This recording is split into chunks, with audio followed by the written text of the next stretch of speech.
If you could please rise and join us in the Pledge of Allegiance, led by our Chief of Police, John Viola. Pledge allegiance To the flag of the United States of America, Republic, one nation, indivisible, justice for all. Unfortunately, Commissioner Oliva couldn't be with us this evening. He's attending a economic development conference in Erie, Pennsylvania, and Commissioner Holmes will be here shortly.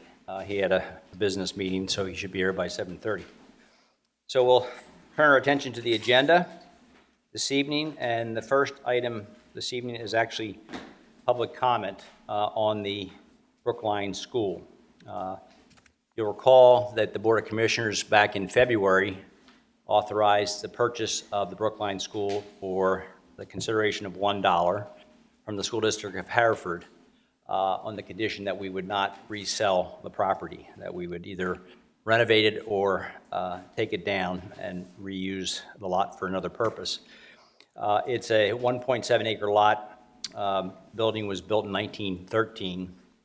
It's about a 45,000 square foot building, 3 stories. So this is a two-part discussion, and we committed to the public back in February, in January and February. A number of people were here questioning what we were going to be doing. It's a 2-step process. The first step tonight is a discussion about whether we want to renovate the building or whether we want to take it down. That's what we want to focus about on tonight. That's the first decision this board has to make going forward. And then the second decision to be made at a future date, but not too far off, is the decision as to whether, if we choose to renovate the building, what would we use the building for? And if we choose to demolish the building, what would be the potential use for that property at that time? So we'll have another opportunity for the public to participate, because we did commit, as I said, to have an open, transparent, and collaborative process with the public at every step of the process here. And we want to make sure we honor that commitment. And we're doing that this evening. And we were going to take public comment in a minute, but I'd first like to introduce Dave Pannoni, our township engineer. Dave is going to give us a report. He's looked at the property, and he's going to give us a sense of what the options might be, what the costs associated with those options would be, whether we try to renovate or we demolish the building. So we'll take Dave's report first, and then we'll open it up to public comment or questions following his report. Thank you, David. Welcome. So as Commissioner Lewis mentioned, when the township was looking at obtaining the property from the school district was very forthright with some information. So I have a nice summary of their information. They were very helpful. Also, we have gone through the building both before the township took ownership of it and subsequently after they took ownership. The subsequent part was frankly a very detailed abatement assessment, which I'll get to as part of one of the 2 options that we're talking about. So as was mentioned, it's around the 1913 building, very similar to the Oakmont Elementary School, which the board probably knows has been repurposed and is used as the administrative offices for the school district. Property itself, 75,000 square feet, currently has 27 parking spaces on it. Again, 44,000 square foot. We call it 3 levels because one of the levels is a little bit below grade. 2010 report by a reputable firm, CBD. They considered the building to be in, quote, poor condition. The building structure, finishes, and systems are either the originals or at least 50 years old. In the 2010, the district did a schematic design, actually prepared some what we call some schematic drawings to rehabilitate the building.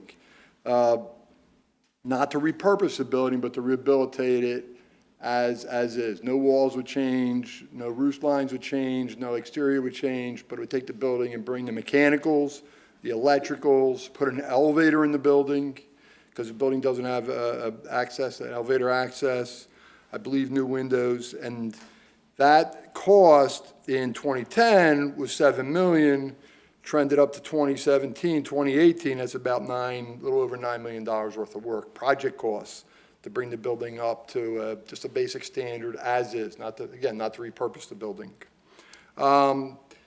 the nice touch, the way that it was described as sort of a light touch. Again, no change in walls, no change in purpose. The other thing that we looked at, so Can the that's, walls be changed, or is that not really? that's not what would be in the 9 million. No, but could they be changed? Well, anything can be done. I Yeah, mean, but- yes, you can certainly change. What, we do not know what walls are bearing walls and bearing walls are a little more difficult to change than others. Bearing walls holds up what's above it. So we'd have to do a structural evaluation and determine which walls could easily be moved and which walls couldn't. Then the mechanicals are all impacted by changing walls. You change walls, you change mechanicals. The other part we talked about was a demolition option. So we got pretty detailed in our abatement, issued a report right before Larry left. Dave, I don't know if you've even seen it yet, but it was an environmental report, very detailed assessment of the work that has to be done to abate the building prior to demolishing it. Not abate the building to occupy it, but abate the building prior to demolishing it. It's very, very similar. The chief will remember what we did in the township, in the police station. Got to run a contractor in before you can demolish. Then when you demolish, you've got ACMs, asbestos-containing materials, and a few other environmentally sensitive materials removed. That's about $300,000 worth of work to abate for demolition. Demolition, we figure, is about $250,000. So we figured the numbers a little over 500 to 600,000 to demolish and make the site secure. Not to demolish and build something on it, or to demolish and turn it into a parking lot, but to demolish and make the site secure. So there are two options we looked at pretty good. Again, a little over 9 million right now in 2018 dollars to rehabilitate the building, and 500 to 600 to abate and demolish the building. So do you have any ballpark range of what it would cost to repurpose the building? I don't. We did not look. But it's not insignificant. It would be. Well, it's 200,000, roughly 200 square foot, just to bring it up to a certain standard today, with the building layout the way it is. Repurposing it, when you start changing walls and changing room layouts, and it starts to put you in a different neighborhood. I'm not telling you it's double the cost, but it's not a 5% increase to do that type of work. But we did not look at it in detail. Yeah. That's important because, again, just moving walls around, whether they're bearing walls or separation type walls, ornamental walls, is a big difference. That would be a very strong collaborative effort to come up with more detailed costs. Okay. Anybody on the board have questions? Dave, I don't know if you can break it down. There's sort of a newer addition to the building, and if you were to keep the main structure and demolish that, Like the one-story type building, it's I think they call it activity room. yeah, I could probably break that down, but I didn't. Well, I'm sorry, for the demolition, I could definitely break that down. Right now, I'd be guessing, it's probably less than 50%. I mean, I feel like that one-story section sort of behind, right. I don't think that makes up 50% of the building. No. Okay. So I think it'd be less than half. And how about as far as in renovation, would that, you didn't have to renovate that part, would that have much effect on the? Well, it'd probably be the same thing. It's less than half to only demolish that part, but it would be less than half to pull that out of the renovation part too. It's probably pretty close to 1-to-1 proportionally. And I'm just ballparking, I'm thinking maybe that's 20% of the square footage, Yeah, because it is only one floor.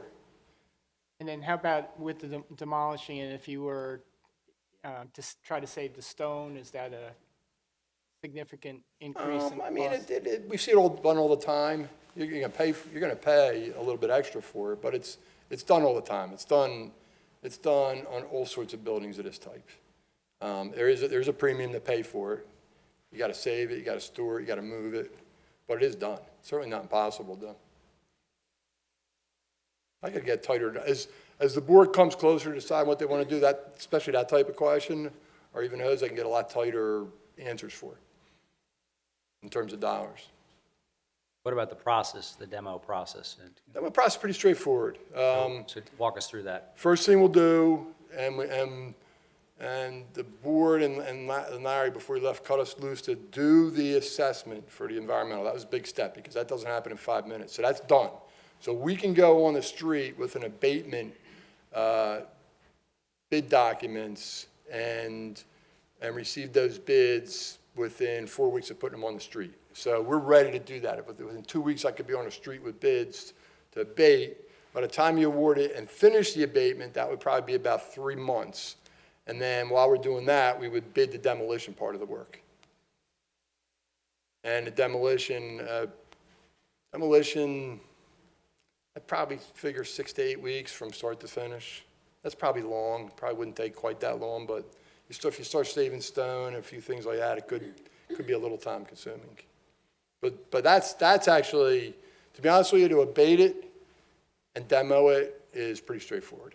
That's a lot easier than if you look to rehabilitate it or repurpose it. And what about the stone? It can be, you try to Sure, preserve you the could always stone. save some of that stone.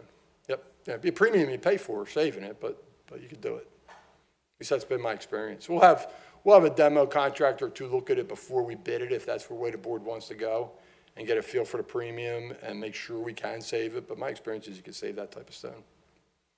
We are or not? Okay. Are there any other questions? Dave? Okay, let's open it up to the public. Does any resident would like to speak on whether we should consider repurposing the building or tearing it down? Again, discussion about what we'll do ultimately is kind of left for another day, not too far off, but for another day to discuss. So if you could, just identify yourself. Sure. Scott Lean, 431 Sagamore Road. I had a couple questions. You said $200 a square foot? Two. At 40, at nine some million divided by 45, it comes up at 200 square foot. And that's 2017, 2018 Correct. prices, right? Yep. So it's Which- probably over 10 million today. Oh, yeah, Right. goes without saying, construction numbers are going up very quick. They're going up more than 2-3%. Right, because they're Year now. making money from last year that they got washed out from bad weather and stuff like that. But I guess my question to the board is, if you choose to demolish the building, because like I said, I live across the street, would there be design conceptual plans on a new building beforehand so that we can seamlessly move into a new project? Or would the building be demolished and we'd be waiting 6 months, a year, 18 months until new construction would start? Well, I mean, again, we're getting a little ahead of ourselves because we don't know exactly whether we're going to build a new building or whether it's going to be open space in a park. Fair enough. So if it is going to be repurposed or a new building is going to be built, whether it be a new building or a new library or whatever it might be, I mean, certainly we would present that. But wouldn't And it- there would be an opportunity for. Wouldn't it financially make sense to kind of know what you're gonna do and figure out what those costs are? Because to build a new building might cost 20 million versus to restore what you currently have that costs 10 million. Or you spend $600,000 just to have, I mean, I think we'd certainly look at that and Yeah. see. I don't know, Dave, you can probably speak to this better than I can, but I mean, what's the reality of really repurposing that building for use by the library, for example, or for office use? I get a little bit out of my expertise. When we met with, like, best thing I said, I think the libraries, if I remember right, yeah. What the library was looking for, libraries got defined footprints, and they have a preference on footprints. Not my expertise. But I believe the more open and utilitarian, the better. And I mean, office, your question about office, I probably have a little better experience with office. I mean, a repurpose for office, there's a glut of office all over Delaware County and Philadelphia and Southeast PA. So you repurpose it and It's probably unlikely we would repurpose it as an office, though, because, you know, we're not in the business of Being a landlord. of being a Right, right, landlord. right, right. I mean, it doesn't make a lot of economic sense to be a landlord, so, thank you. yeah.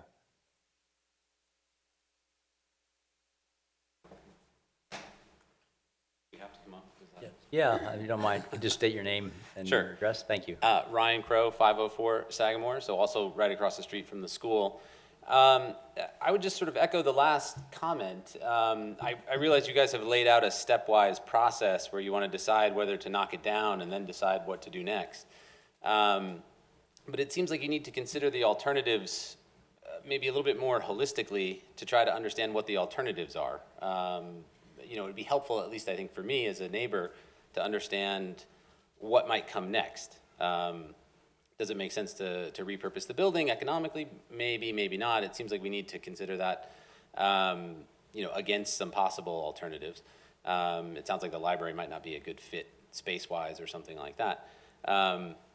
But I would hope that, you know, at a subsequent meeting, we could have clearer alternatives and next steps against which to provide comments, as opposed to saying, well, does it make sense to knock down the building for X dollars or to keep it up for Y dollars?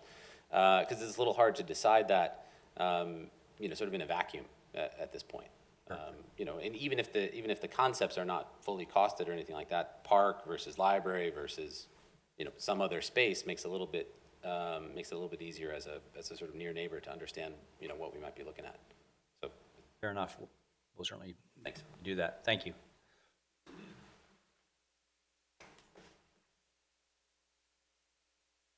Competition. Thank you. Hi.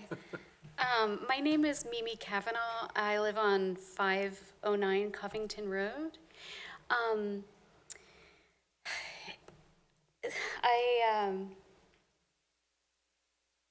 I don't really have an informed idea of whether or not that the Brookline School building should be rehabbed or demolished and a new structure built.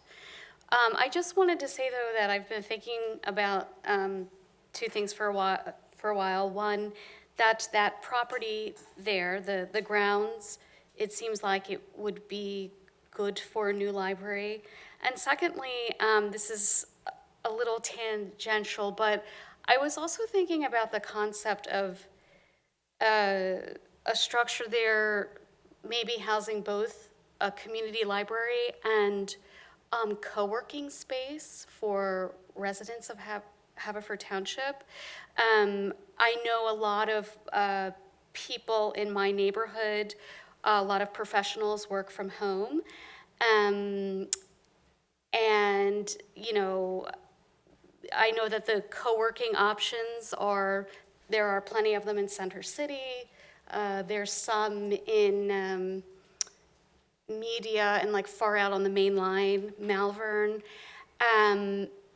But I know from talking with other people that, yeah, they feel cabin fever in their working from home. And I feel like Haverford Township kind of has a reputation for being very family-friendly, neighborhood-friendly, and I just thought that a space in the township, possibly there, would really, I think, increase the appeal of Haverford Township and property values, if that were to be considered.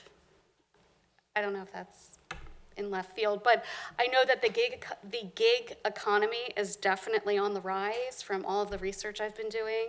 There are more and more people working as independent contractors. I just think that would set Haverford Township apart from Lower Merion, other neighboring townships, if a space like that were provided. So. Thank you for the suggestion. Okay, thank you. Certainly entertain it. Okay, thank you. Thank you. Hi, I'm Zina Yousafzai. I live at 1301 Edgewood Road. From what I'm hearing here, and from what I've read and heard about all of the sort of the decision-making in what to do with the Brookline School, what's very clear to me is there's not enough information to make a decision about whether to keep the building that's there or demolish it. The township can make a decision about to make it a park and demolish the building for the purpose of making it a park, but if the question is really whether to keep the existing building or replace it with a new building, then I think what the township needs to do justice to that decision is hire an architect to look at that, to conduct a feasibility study that looks at proposed programs or uses for the space, and it could be a library, it could be other things, it could be testing out a couple of different scenarios, and then compares the cost of space, it compares the space planning, the first cost, the life cycle cost, and the environmental impact of both the options of keeping a building or replacing a building. And one thing that's become really clear in the building design and construction community is that the impact of removing a building and building a new building is significant environmentally. There's a lot of embodied environmental impact in the building materials, and just to build a building in the first place has a greater impact potentially on the environment than the actual operation over the life cycle of that building.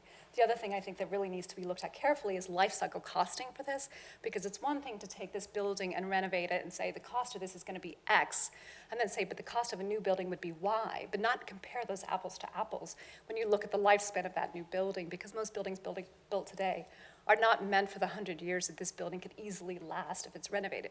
So I'm not making a case for keeping the building or demolishing the building. What I'm making a case for is that we make an informed decision and we do all of the research necessary to do that, rather than do it based on a little bit of information here or hearsay there or emotional opinion there. I think it's something that we need to be comprehensive about, because people are going to be looking at this for years from now and looking back at the decisions that were made now and whether they were informed decisions, they were made for political reasons or based on emotion.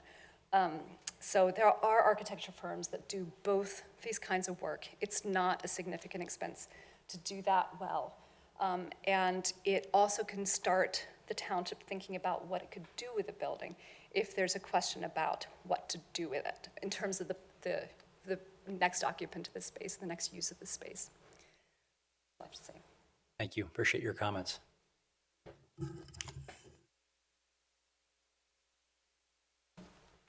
Hi, I'm Lauren Brown at 508 Sagamore, and I understand it's kind of ahead of where you guys are at right now with your decisions, and I care very much about what the space looks like during demolition and after demolition. I live directly across the street from the entrance to the parking lot, and I just want, as you guys to go forward in this, to consider the fact that there are 11 children under 7 years old on the block right there. So if you could really pay attention to where you put the entrance and exit to the parking lots, that would be great, because where it is now, the cars fly around the corner, and it is a little bit dangerous there. So when you're going into planning, if you could very much think of that. Certainly will. Thank you. Any other comments, suggestions? Good evening. I'm Stacy Dean from 538 Sagamore. I had just a couple of questions for clarification. So the renovation costs, did that include the cost to renovate that back section as well as the main section? I know you asked questions about it, but did that renovation cost include renovating the back single story? That's my understanding. Okay, and then the cost for demolition between abating and the demolishing costs in total, is it $500,000 to $600,000? Yes. Okay, all right, and then I think my final question for the board is there, is there a deadline, or is there a specific reason why commentary is being sought for what the input would be for the space before we know the final utility of the space? Is there some looming condition to the agreement? The building will be, I think, is vacated right now. Is that their tenants are out as of the end of the month? This will be out June 30th. And Sherry's still there. June 30th. June 30th, so they'll be out. So So it'll be vacant? they'll be vacant, and Yep.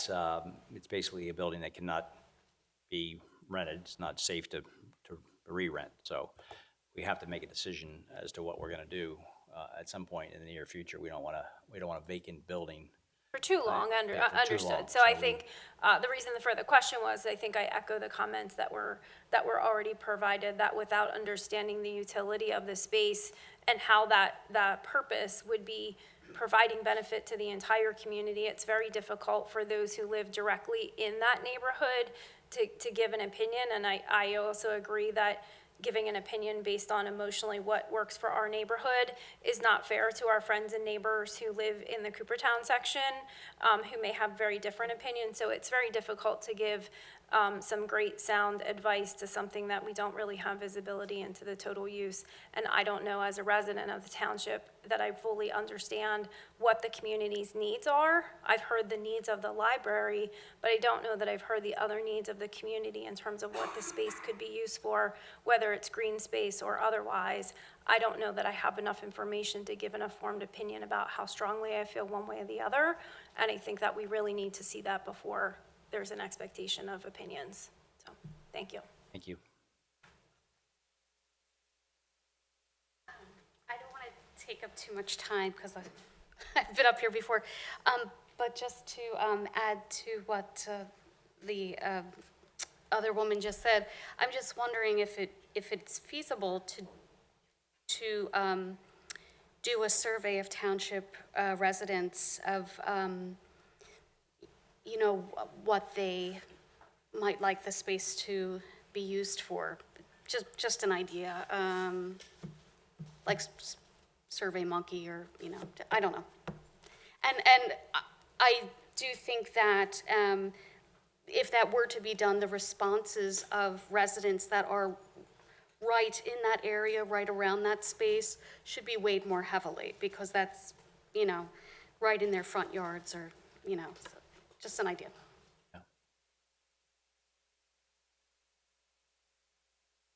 I'm Belinda Masloff. I live at 534 Sagamore Road, and I have two questions. One, what made the board decide to refurbish Oakmont instead of tear it down? I mean, they have repurposed Oakmont School and kept,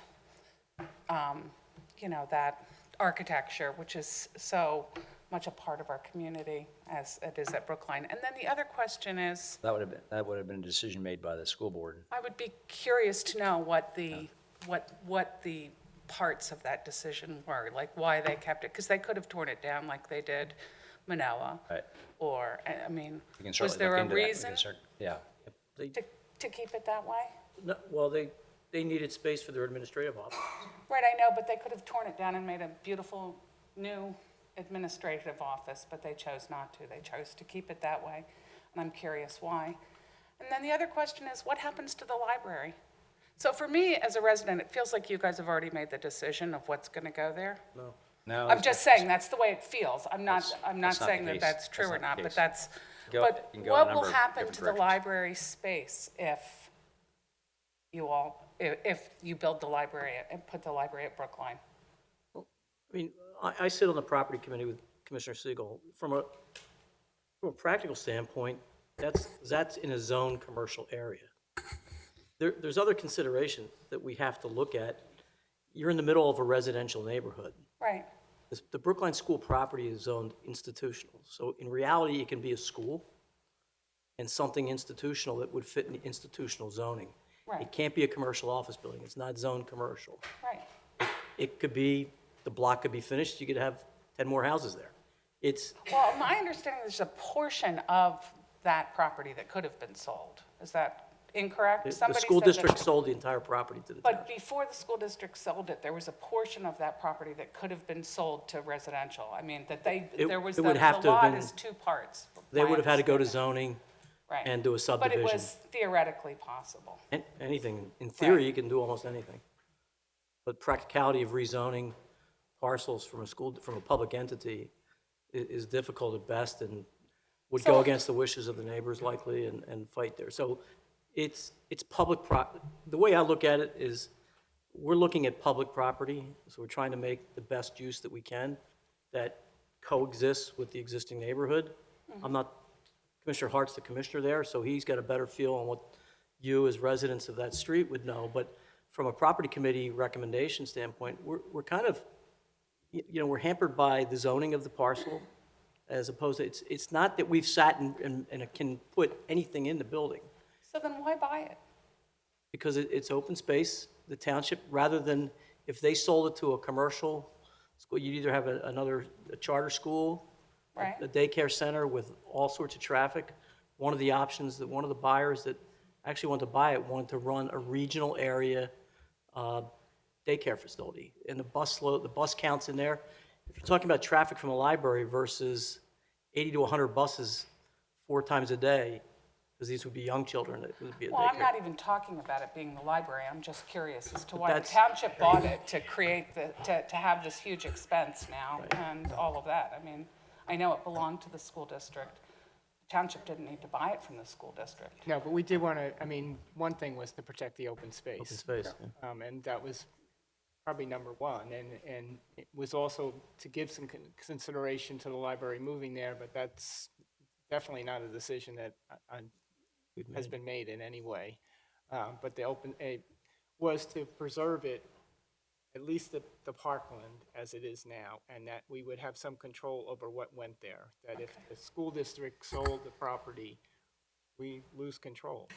So then doesn't it make sense, as all these other people have said, to decide what it is going to happen there before you try and figure out how you're going to make it happen? Yeah, I don't disagree with you. Okay, thank you. We're here. You want to say something, Dan? I just want to, because it sounds as though there is a perception that a decision has been made. I can tell you that the property committee has not met to make a decision, has not met to review information. What we have done is a very limited discussion, which was primarily with this board, which is that a property we learned through communication with the school board was considering selling that property. Once they sell that property, the neighbors lose access to a park, to a playground, to a community asset. Once a community asset leaves the township or the school district's control, it will never come back as a community asset. As a result, the property committee and the Board of Commissioners met with the school board to see if we could obtain that property. We met, the school board recognized that it was a community asset. They recognized that they could have sold that property and made money on the property. But because it comes from the identical tax base as the tax base that pays for the township, they decided, and we agreed, that it would be the best community asset that we could do is if they transferred it to the township with the agreement, and that's in the legal documents that are, I don't know if we fully signed everything, that we would either maintain that as a open space playground, or we would use it partially for some community asset, potentially a library, and leave the remaining space as open space. That allows it to remain in the township, and we recognize, I mean, it's an issue that we had when we developed here, and we promised the residents, and we honored that promise that we would not take any field space from the fields adjacent, and we did not. And that's the same promise we made when we voted to accept the property. The property committee, and I chair it, I intend to have meetings in the next month to 2 months with the committee to discuss the potential options for that property. The options are more likely, if the board votes to take down the property, then we'll discuss what could go there. There are limited community assets. It will not be any kind of commercial venture. And we will then make a presentation to this board and to the public of what the options are and whether the property committee is making a recommendation, as we did here where we recommended building this facility, or whether the property committee is just simply providing the options. In either event, at that point, once we do that, this board will have discussion, just as we did with the township or the municipal services building. We will again, and I've discussed this with President Lewis, we will then again open the discussion with the public so that the public has input, and it will only be then that we make a final decision. But we haven't made a decision. Every time the property committee meets and takes any action, I have reported it not only to the board, but to the public. And I will continue to do that, and the property committee is committed to doing that. The process for this building was extremely open. It took a long time. It included considerations for the library that unfortunately did not occur. But we are in a position, and this board has to make a decision whether we build at that property or not. The future of the library has been on hold because of this. The library is entitled to have a commitment from this board as well, I believe. That's my view. But there's no decisions made. The property committee certainly hasn't met to discuss it. We don't have any specific information in terms of cost. We have some ideas from informal discussion, but they're not anything you could possibly work with. So that's where we're going with this. And I think I can speak for this board because for many years, when Commissioner Kano was president, the same thing. We held open meetings, and we intend to do the same now. Thank you. Mr. Commissioner McGarry? Mr. President, Mr. Wexler and Mr. Sigel both pointed out that they were on the property committee, and I'm also on the property committee with them. I just want my feelings to be known that I think it's a mistake moving the library to Brookline School because of the fact that we've already put a lot of money into the present library up at Darby Road. And I do believe that if we took down the building there, the best we could do would be make it a park. That's my feelings, and I just want you to know that. I agree with Mr. Siegel. We haven't had meetings, and as far as I know, there are no plans as of this day of what to do. But I just wanted you all to know how I felt about it also. Thank you for those comments. Will the options to Mrs. Masloff's question, though, will those options include what would or could potentially happen to the existing library space if the decision were to move the library? Because I think that is also an important piece to the residents that live directly in that neighborhood. If it's commercially zoned, it would remain commercially zoned, or would there be a desire to rezone that and do something differently with it? Because that has a downflow impact, which I also think needs to be considered for the whole community. I don't know who can answer that. All I can tell you is what we're doing with the township building. It'll be the same thing we do with the library if the library is relocated. We are currently exploring, as the property committee, we're waiting for some reports, what the options are for that, and then we're going to present them to this board. And then the board will make a decision. The existing library space, if as you lay out, it would move, then we would again make a recommendation. We've consulted with some appraisers and some others to find out about the township building. We would do the same for that. It wouldn't be at the same time that you're making a decision on whether to move it. No, because there's a timing issue. For example, part of the reason that the township building, the former township building, we didn't make any decisions, and for some period I wasn't chair of the property committee, but it really is of no moment at this point, is because until we know what happens with the library, it would have been premature to make a determination, because if the library stays and renovations are done there, then the former township building would have been the temporary housing. So you can plan action, but you can't plan action until you know what we're going to do, because the last thing I want to do is, if we do renovate and place the library, is to force them to have to rent space or find alternate space for a year that's at an additional cost beyond, the township building is free. So there is, I hope, logic perceived to what we're thinking. Hi, my name's Colette Bannon. I live at 334 Sagamore Road, and I'm in the historic preservation business, sort of. I manage two 1920s era buildings in Lower Merion Township. I sat on the Harb in Lower Merion Township for many years. But I also know the challenges to old buildings, and my kids went to the kindergarten program there, so I definitely know the challenges of that building, because there's a lot, and I understand what you're up against. But you talk about a community asset, and our historic buildings are a community asset. It's a beautiful building. It should be refurbished and given some sense of life, because It's what we have. It gives us a sense of place. It gives us a sense of history to our community.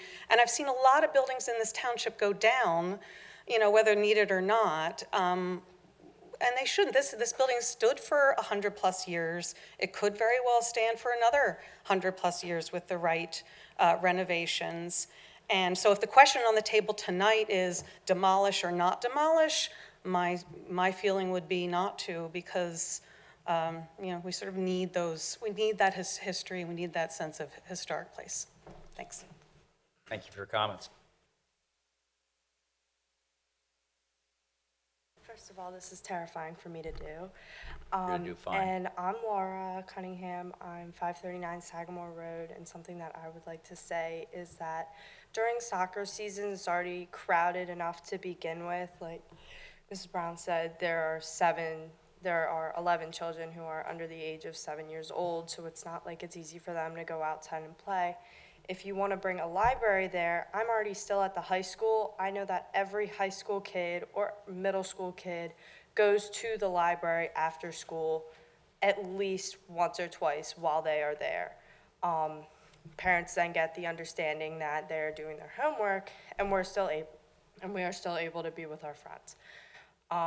I feel like if you did move the library over to the Brookline School, you wouldn't get that foot track in. Because I know no high school kid or no middle school kid, if they really are kind of considering going to the library, they're not going to walk 5 or 6 blocks just to hang out there and do their homework or see their friends for another hour.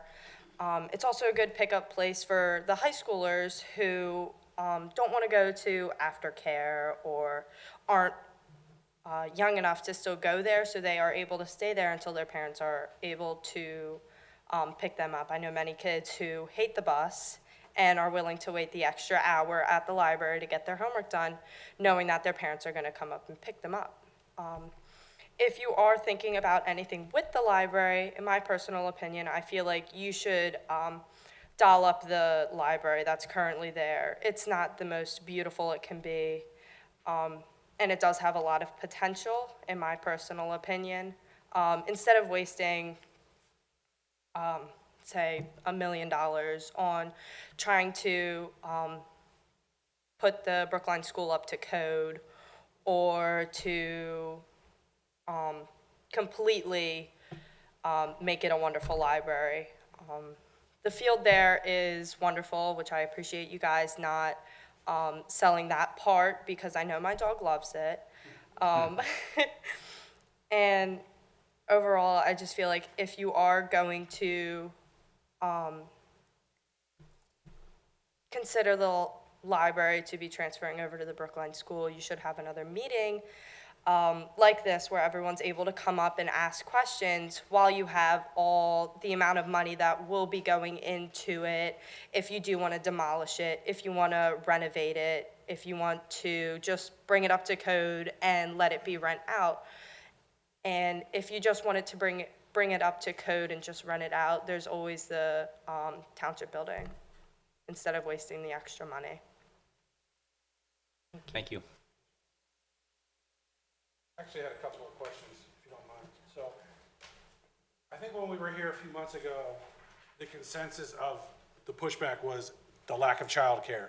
And now everyone that's here is within some childcare, but for the most part, we all live within 100 feet from one another. So right now, the consensus is just the people that live around the school.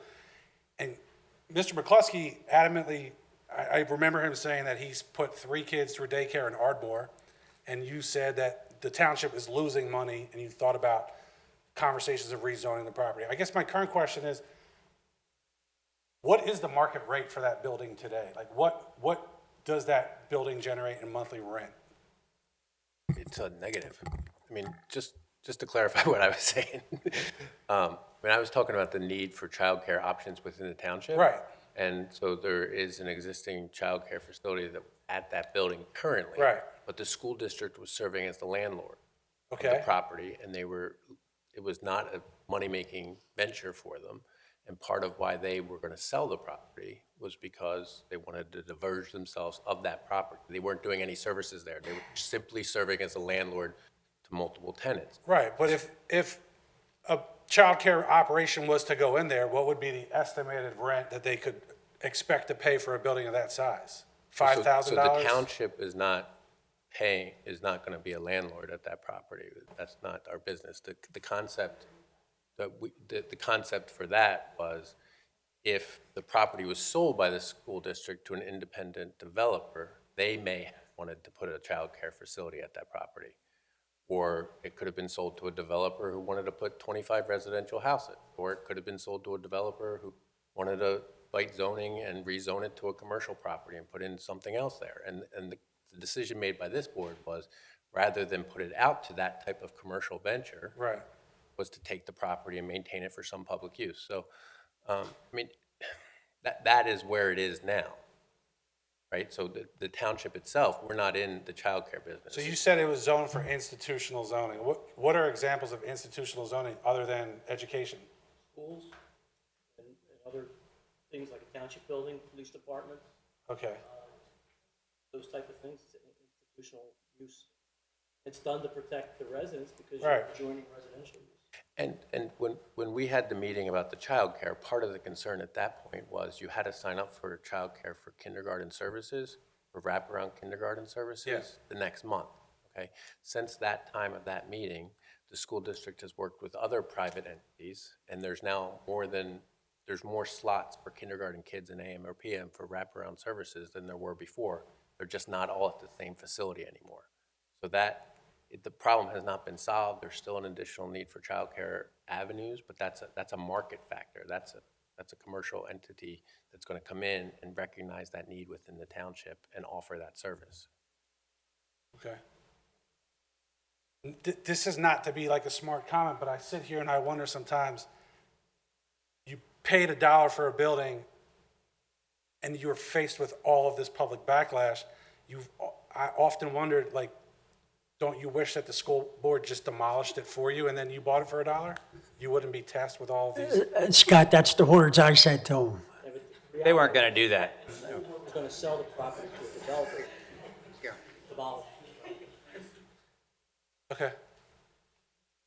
Well, I mean, look, I'll say to that. I mean, the reality is, I think what everybody needs to understand in terms of where we are in the process is we're trying to have it as open as possible, the process. So there's been comments tonight about how can we decide whether we support taking down the building or leaving the building up if we don't know what's going to be there at that point. But if we, that would be pre-making a decision. If we said the library is definitely going there or a park is definitely going there, what we said the whole time is that it's going to be public space. So the decision that is being made tonight is simply what's going to go there is a park, a library, or some other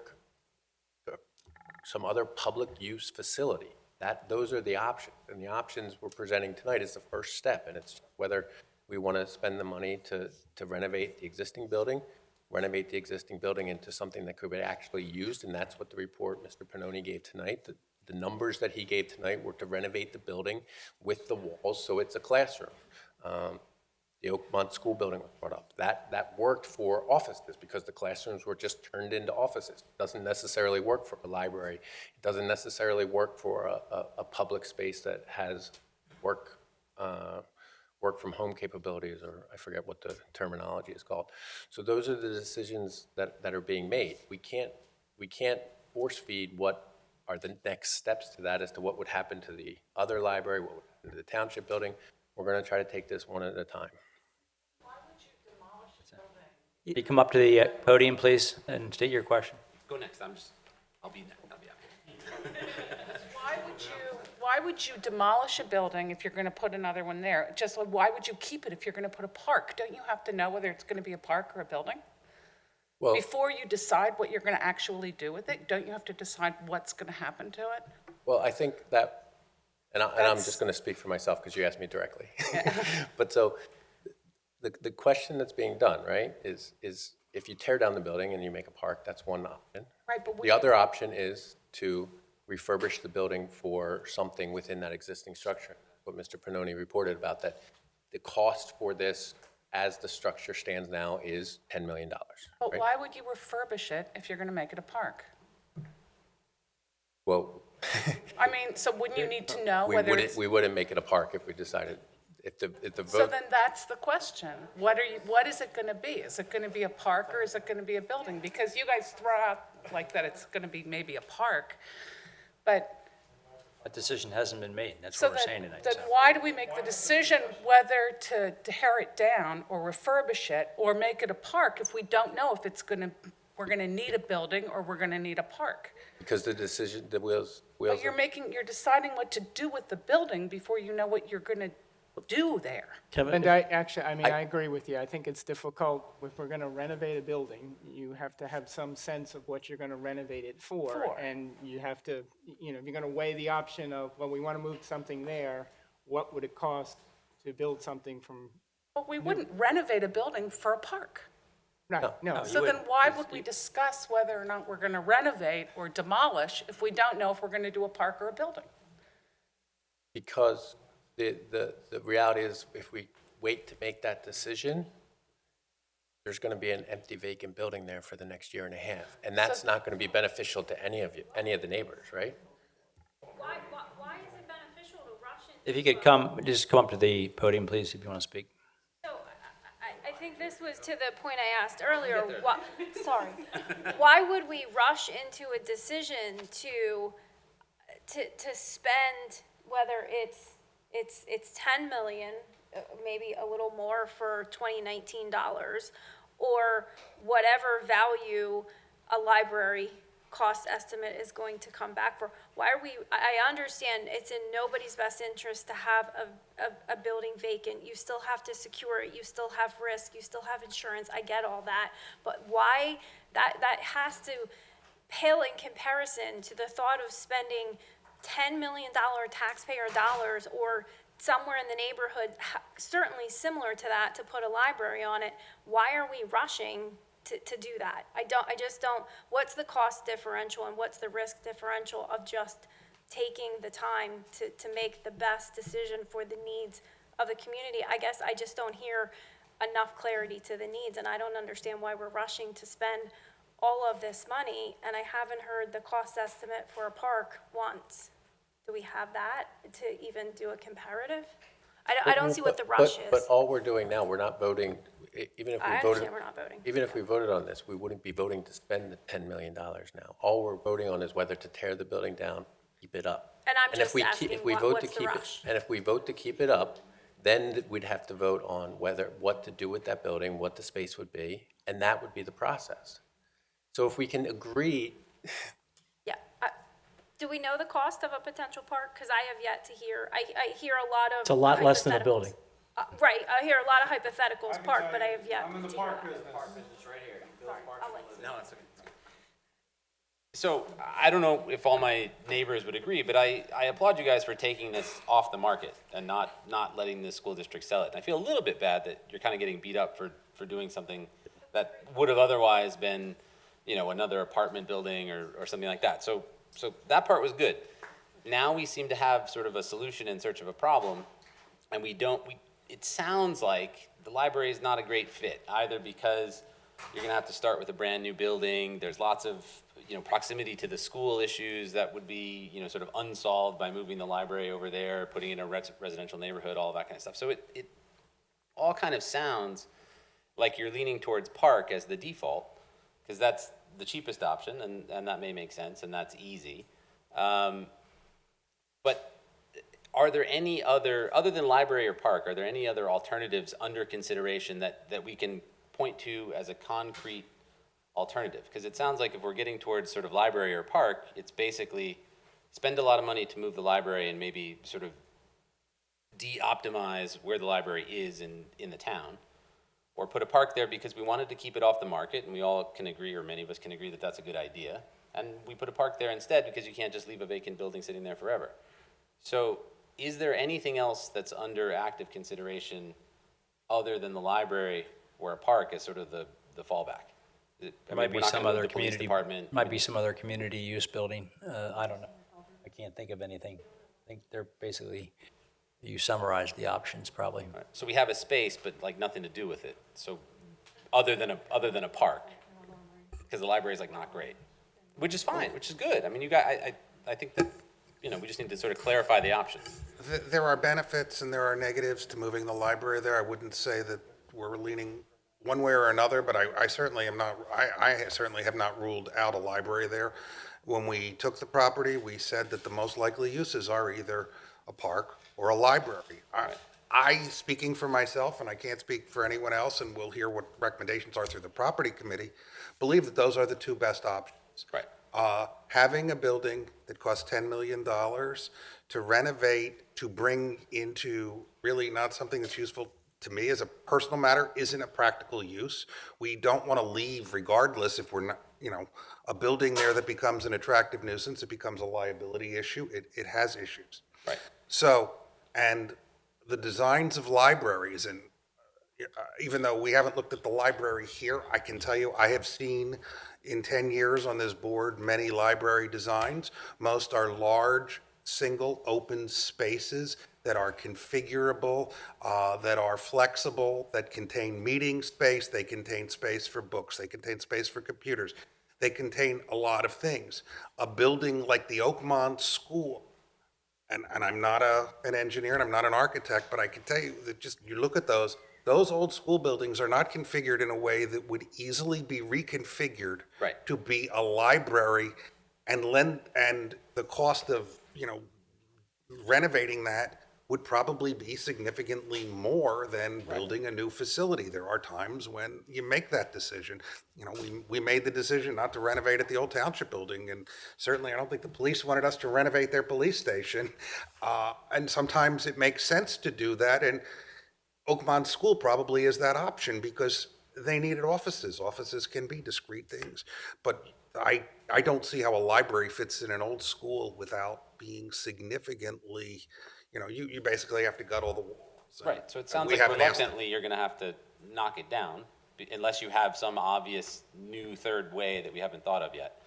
And in that case, then the question in my mind becomes, and something I'd like you guys to consider, if it's gonna be sort of knock it down and put a library there, it sounds like put a library there immediately is probably not on the table, maybe for other reasons, but we might be looking at some kind of interim solution for people who live there. I mean, maybe it becomes a park for a little while, or you do something to kind of make the space reasonable and useful while you sort out the other options. Anyway, a thought.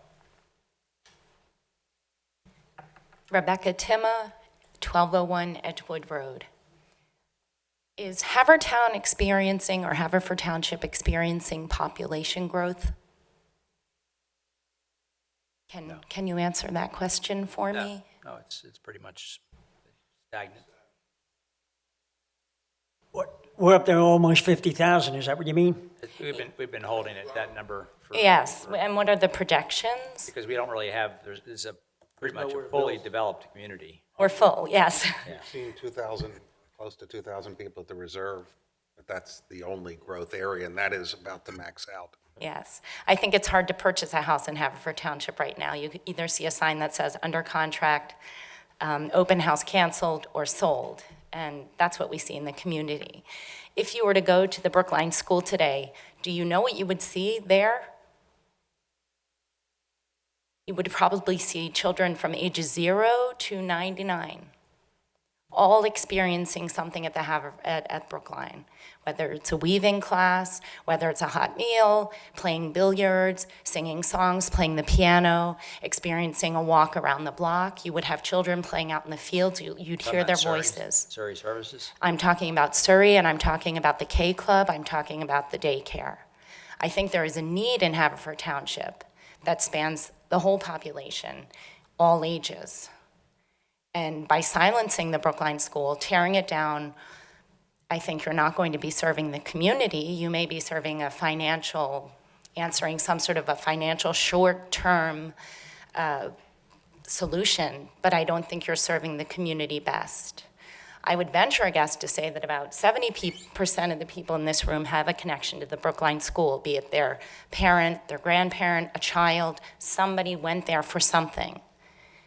And to eliminate the ability to provide those services, I think is a concern we should all have. Well, I don't think it's really fair to say they've been eliminated because they've been relocated. I know No, for- they have not. Well, Surrey's been relocated? Is it, And so Surrey's, Terry has found another location, yes. yeah, so, That's at the, okay. Well, I'm happy to discuss with anybody what happened with FSS and that daycare, but I just want everyone to understand what we're talking about, and I'm happy to have that conversation now or before, and you can watch the meetings from the entire meeting where we've been talking about that. But the reality of this situation was the school district was selling that property. We're not kicking people out. The reality was that property was going to be sold. Right. So the option was either it gets sold to a commercial venture or we take it for $1. Right. And quite frankly, the township is not in the business of providing a daycare you said that, service. I understand that. But the township is also in the business of serving its members, its constituents, and everyone who lives here at all ages. And maybe we need to consider what are the needs of those who live in this community? And how can we best serve those needs? So I thought perhaps could we do a referendum in the next election and put it out there? Should the Brookline School be preserved? And perhaps we can do some sort of a historical significance study, because the Grange, for those who lived here back in the 70s and 80s, that was also an issue that was set to be demolished, and it was supposed to be developed with houses. And then a big committee came together and they protected the Grange, and I think that it was a good thing that came out of what happened to the Grange estate. And I think that Brookline School for over 100 years has rung with the voices of children. And to just walk away from that because maybe there's a $10 million differential between tearing it down or repurposing it, I think would be worthwhile exploring. And also, we do vote there. That's another, the constituents of 8-1 vote there, so we will be displaced as well until at such time is determined what will happen with the structure. So a lot happens in that center. It isn't only daycare, it isn't only Surrey, it is a variety of things that serve our community needs. Thank you. Chairman, Steve. I would agree with, I'm sorry, which, Rebecca Timma. Ms. Timon? Timma. Timon. I would agree with her. I think that once we know what exactly what we're going to do with that property, and let's say it is a library, we have to figure out the cost, what that would be, and the impact to the community that lives there and in the surrounding area, and put it to a referendum if we could. I'm okay with that. I'm fine with that. I'm not sure a referendum, I'd have to ask our solicitor whether that would be appropriate or not. I don't think you can legally do that. I don't know that it would be, there are only certain questions that can be placed on a referendum, and you can't, put in a referendum in the form of a question that really is the duty of the commissioners to decide. There are very limited instances when you can look at a referendum. I don't know them off the top of my head, but I don't think that this would be one. Appropriate, yeah. But I'll check it, be Can you sure. check? I will check it, be sure, absolutely. All right, The and reason- if it isn't, then it isn't, but if there's a way we could do it, then fine. But the reason we're elected, and the reason we're having this meeting, and we've had similar meetings for this building and in the past, is you elect us to make decisions.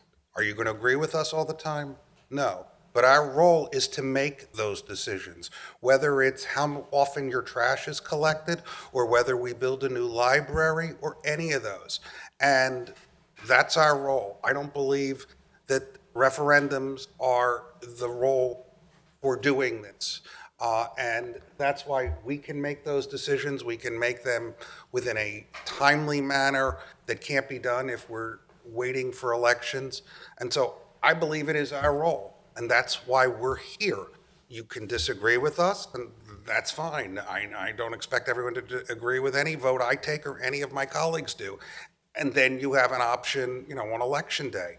But it's our job to make these decisions, and that's why we're holding this meeting, and we're holding, again, next week, we're taking comment.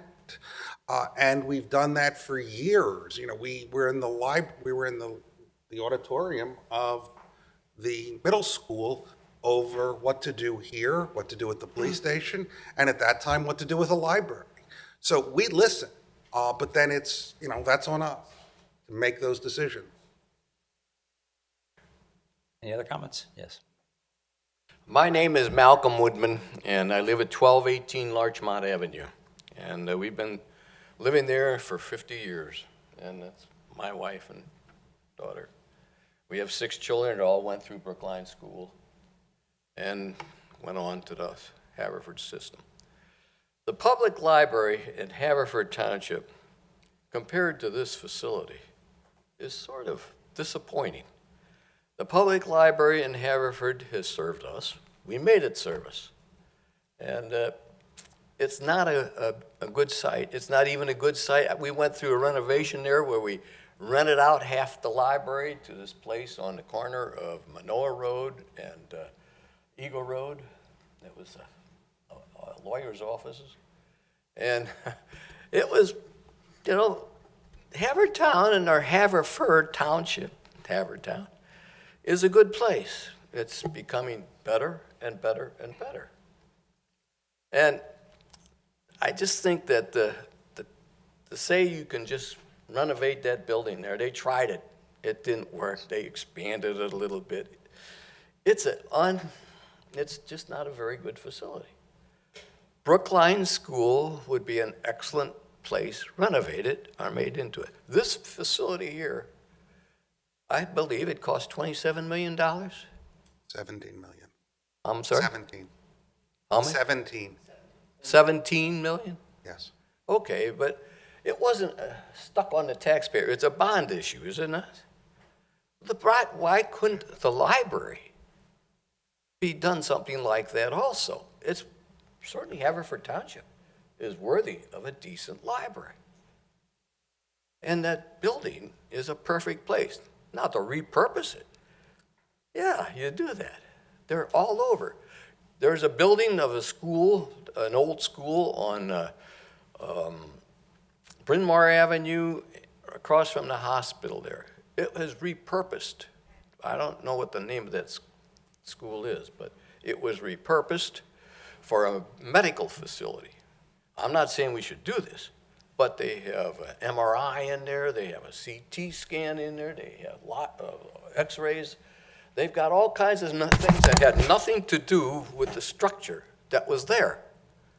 And I'm an electrical engineer. I agree that's not structural. But I've been involved in very many instances of renovating facilities, primarily industrial, but they're all had buildings, structural for office buildings, control rooms, and that sort of thing. It works. It's doable. Is this doable for Haverford Township? Yeah, it is. It definitely is. Like she said, you go down and a sign comes up that the house is under contract before the first sign ever came up. The place is desirable. Why can't we have a library that's desirable?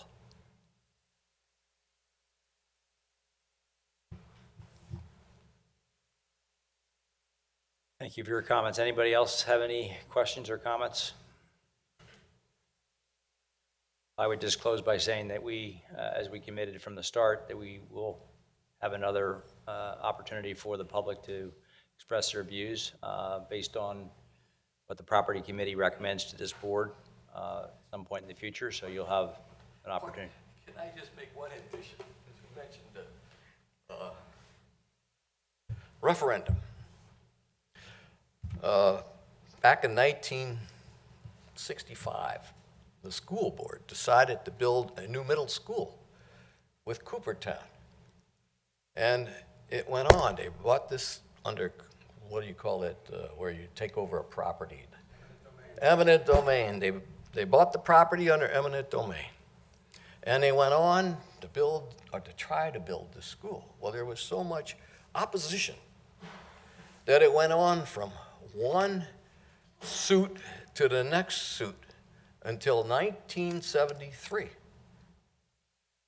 because the township was continuously under a pursuit for taking over that building, and the people didn't want that to happen. And eventually they said, put it on a referendum. I'm not a referendum particularly fan of. Look at Brexit. But without a decent thing like what happened, it could happen here too. And that happened. Much money, and it split this township down the middle. I'm old enough. In fact, I was involved a little bit on the school board with that. I never made it to the school board, but I voted that we build the school, and it went down drastically. They decided no middle school after the school board wanted it. And it was a costly affair, and it made nothing. But again, we're keeping that middle school that we got, and at the time, the township population of the school went down, which saved the whole deal. But anyway, the referendum's not necessarily a good issue, but it will decide things, hopefully. Okay, thank you all very much for being here. If you want to stick around for the rest of the meeting, you're welcome to, or you can give you a few minutes to exit if you want to. We'll continue the meeting. Sorry? What's the rest of the agenda? Well, you can stay here and listen. You're welcome to stay.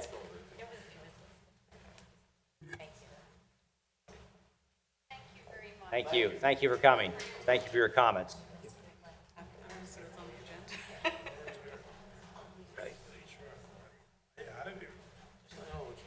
Mr. McGarry brought us here to talk about Yeah, we were Okay, going to, so properties, not property committee, the next item on the agenda. Next item on the agenda tonight is a discussion on township enforcement and limitations with property maintenance issues. And this is something I requested be looked at because probably 10% of the complaints that I receive as a commissioner, and I'm sure my colleagues receive the same number, relate to complaints by neighbors about other neighbors not maintaining their property to their standards or to their liking. And I think there's a perception by the public that this board and this township is all powerful and can snap its fingers and make property owners do whatever we tell them to do. So that's why we asked our solicitor to come here tonight to present to us and the board about looking at what we can and can't do because it's a balancing act between respecting people's property rights and at the same time you want to maintain a neighborhood that's attractive that can maintain or enhance property values.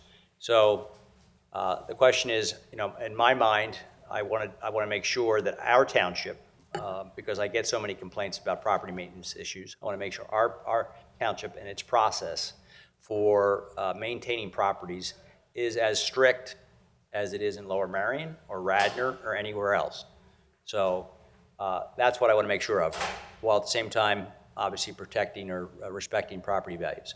So with that as background, let me introduce Jim Byrne, our solicitor, who's going to walk us through a presentation, and then we'll take questions from the board about specific issues. And I don't know whether Joe Celia is involved or Joe's here. Joe's here. Okay, good.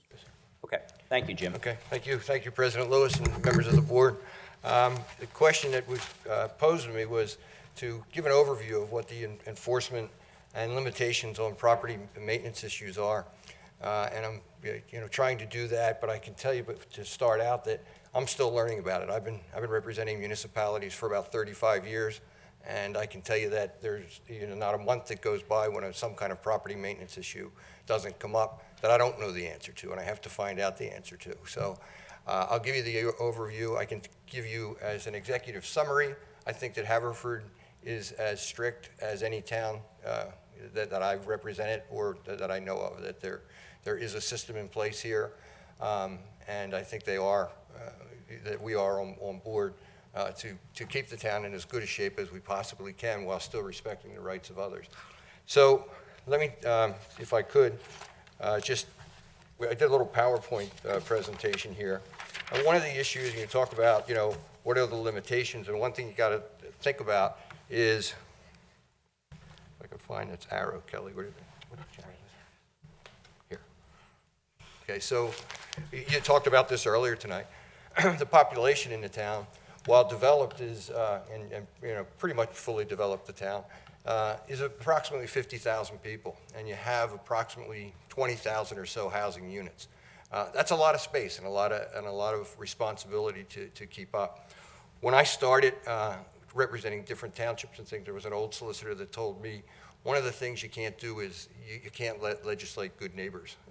And you know what the issues really come down to here is, you know, sometimes a neighbor does something that you don't like, but maybe it's something that we can't legislate, and that could be either a practical consideration that we can't be there all the time, or whether it be that the law simply you know, handcuffs us and doesn't let us do this. There's certain processes that have to be followed. So how do we handle the code issues in this town? We have a Department of Codes Enforcement, and their function is they're responsible for protection of property and persons within the township through the general administration and enforcement of building and related structural and land use codes. So what does that mean in terms of Haverford Township itself? What kind of personnel do we have devoted to this? You had introduced Joe Celia, who might have the toughest job in the township because he's always dealing with people that are angry on one side or the other of an issue. And Joe has a department of 8 employees, I believe. And Joe is the director, and then he has 4 inspectors, 3 clerks, 2 who are full-time, and 1 who's part-time. And they get the most that they can out of all those individuals. They all work very hard. What areas do they enforce? There's 4 main areas. They do property maintenance, permit and contractor licenses, building, and rentals. And in each of those areas, they're all important because, you know, while you have property maintenance issues, some of the property maintenance issues are controlled by the permit and contractor licensing, because if you have good contractors and you have people doing what's done right, then hopefully you don't have the maintenance issues. With respect to rentals, it's an issue that, you know, oftentimes causes a lot of problems, because if the property owner is not there, then it becomes a little more difficult to make the enforcement on the person that's doing the wrong thing. The other responsibilities that the code enforcement department handles are rental housing licenses, permits for additions, alterations, repairs. Folks know that when, you know, you're going to put on a new deck or you're going to put on an addition to your house, you have to have somebody go out and inspect it, and that all falls under Joe's domain. Certificate of use and occupancy when people move, and to investigate the complaints. And while that sounds like, you know, it's 1, 2, 3, 4, 5, 6, 7 issues, but you got to remember that there's 50,000 people, and it's an awful lot of turnover, as well as, you know, complaints that come in that need to be investigated. So what have we done in terms, we talked about, you know, making our town as strict as any other town? Well, we adopted in 2018 the IPMC, or the International Property Maintenance Code. And we adopted that under Section 138 of the Haverford Township ordinances. That's where we have our property maintenance ordinances. And that code goes a long way to making sure that we're doing all that we can. And it sets out the different things that we can and we can't do. And what we have to do under the International Property Maintenance Code, which sometimes seems like people are dragging their feet or are not getting things done. But you have to give the person who is the landowner, who maybe somebody's complaining about, you have to give notice to the person. You have to give notice as prescribed in the International Property Maintenance Code. It has to be in writing, has to describe the real estate for identification, and it has to state what the violation is in clear terms. It has to say, this is what you did, and we want you, and we're issuing this notice because your grass is 3 feet high and it shouldn't be that way. And then what it has to also do is have an order in there that they can correct this, or a notice of abatement and a chance or a time to abate the issue. And you know, it's a silly example, I guess, but you know, you say that, you know, one person says the grass is 6 feet high, well, they like it like that way or something. You know, you have to say to them, no, you're not allowed to do that. You have a right to appeal this. And you know, if you keep doing it wrong, then maybe we're going to come out and cut it. Now, we don't want to get in that business. I mean, we don't want to go and cut the grass, even though we can cut it, and sometimes we have to if there's nobody there, if somebody's sick, or there's some reason why the grass can't be cut. But we don't want to be in the business of cutting 50,000 people's lawns and then leaning the properties, and trying to get our money back down the road. But as you go through this process of giving people a notice of their mistake and then a chance to cure it, it takes some time. The way you have to serve the people is to deliver personally the notice or to send it by first-class mail to the last known address. And if it comes back undeliverable, then we have to post it on the house or somewhere. Joe, I think you told me before, right, that generally you try and go to the house when there's a problem, right, and let them know? One of our inspectors tries to visit the property, knock on the door, and talk personally to the property owner at that point to try to solve this problem immediately. Okay. So, there's a little bit of a balancing act there. You want to get the thing corrected, but at the same time, maybe there's a reason. Maybe there is a reason a person let their grass grow that high, and maybe it's something that they need to be reminded about and need to get somebody out and do it. It might be the last thing on their mind at that point in time. Violations, we have to serve the notice of violations as we talked about, and then prosecution of the violation, it's a summary offense in Pennsylvania and it could be fined for violating. It's a strict liability offense, which means really the idea of saying, I think a 6-foot piece of grass is a work of art. It doesn't fly, shouldn't be a defense. But something they might raise, but we can fight against it.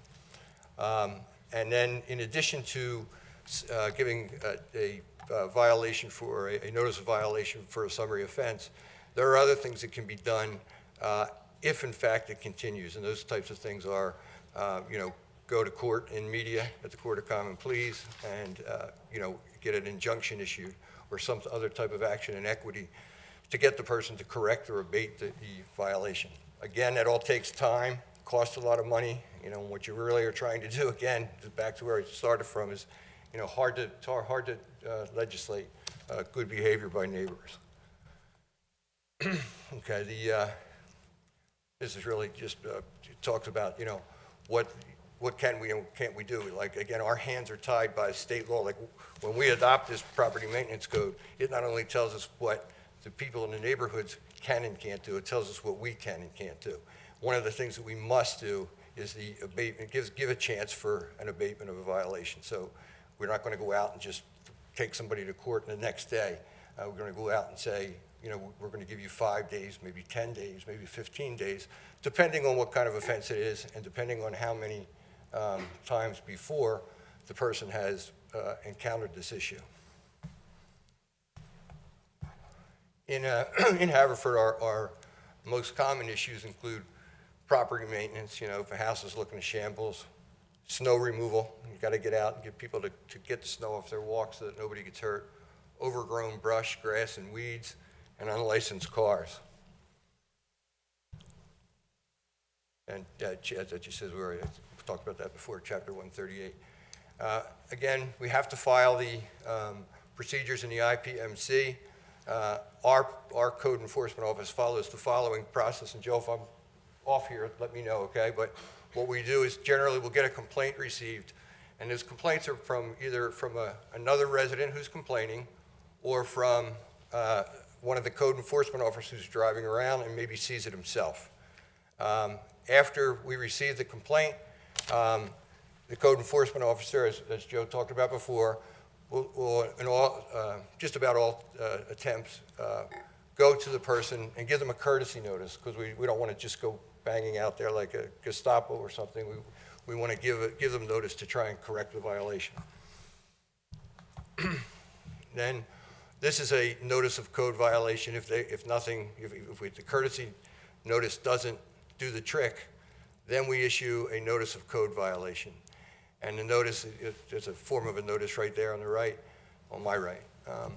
And it's a violation number, has the code ordinance, the ordinance description, and the number of days to correct.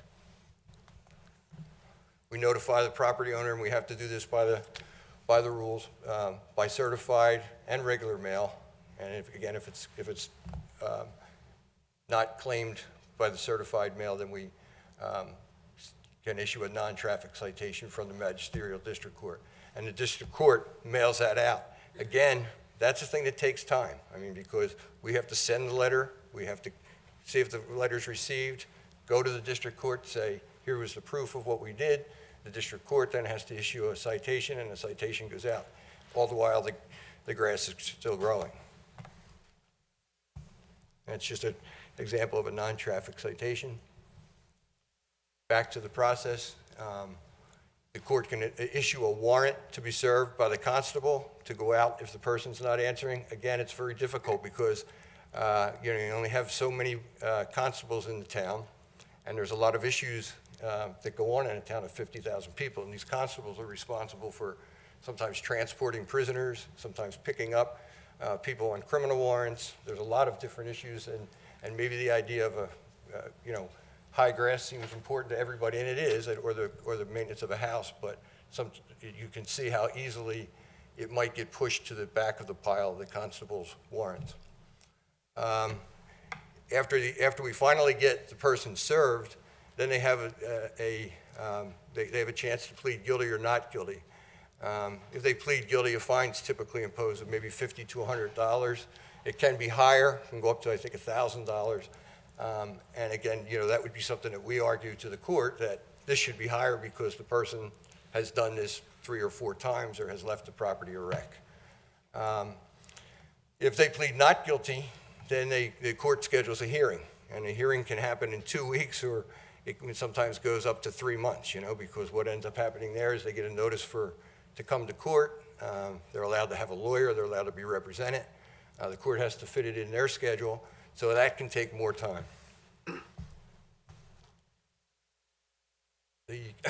Some of the things that we can't do, the code violation, just a code violation in and of itself, doesn't give the township authority to enter into private property. So if somebody says, look, we think that there's a problem with some windows or something else inside this house that might be a problem, we can't just go in there.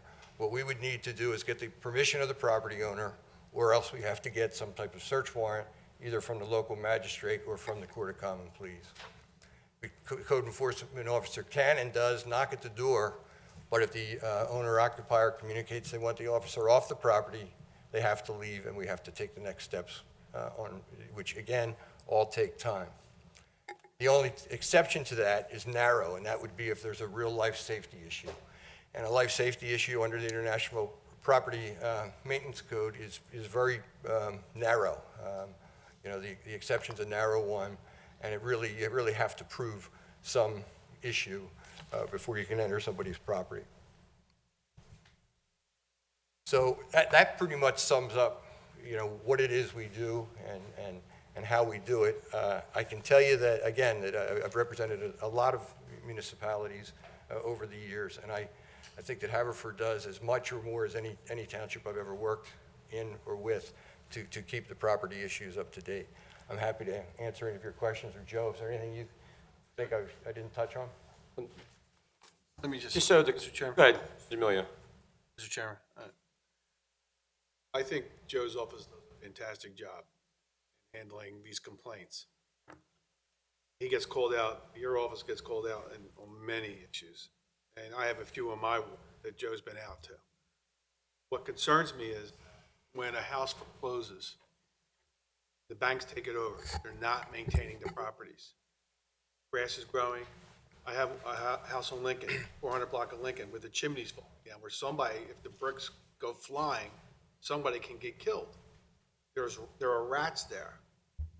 And they're literally holding the neighborhood hostage. There's some beautiful homes on that street. And they're making that house a deplorable condition. And I think it's a safety issue, because if those bricks go flying in a bad storm, either somebody next door or in the front, somebody walking by can get killed by flying debris. Right. Because we've had some severe storms. And I took pictures of it. I even called the number that's on the door telling them, you really have a safety issue that you really need to address. And it sounds like they just don't care. How do we deal with that when the banks take it over? And unfortunately, the banks let the grass grow. I mean, to me, it's a health and safety issue, because if you have rats, now rats, to me, with the way it looked like on this property, that the rats have dug holes and are going in and out of that house. Mm-hmm. Now the whole neighborhood's going to be infested with rats. Right. Right. Well, there are processes, Steve, that we can undertake when it gets to situations that is that bad. And what would need to happen is, and I agree with you 100%, Joe's office does a great job, and it really doesn't, most of the issues don't get to our level or my level of legal action in terms of having to go to court.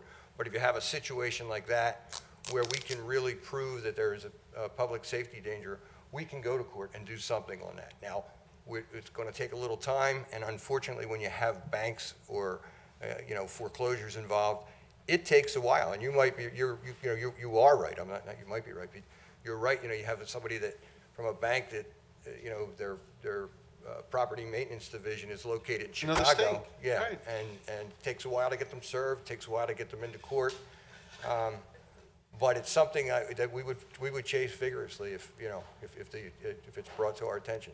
Yeah, I mean, it is a real issue. That's not the only, I mean, I'm talking about that property. There are other properties, and everybody else has it in this ward, has similar problem, where, people just get up and leave and Right, yeah. And leave the house in the condition that, anything can happen.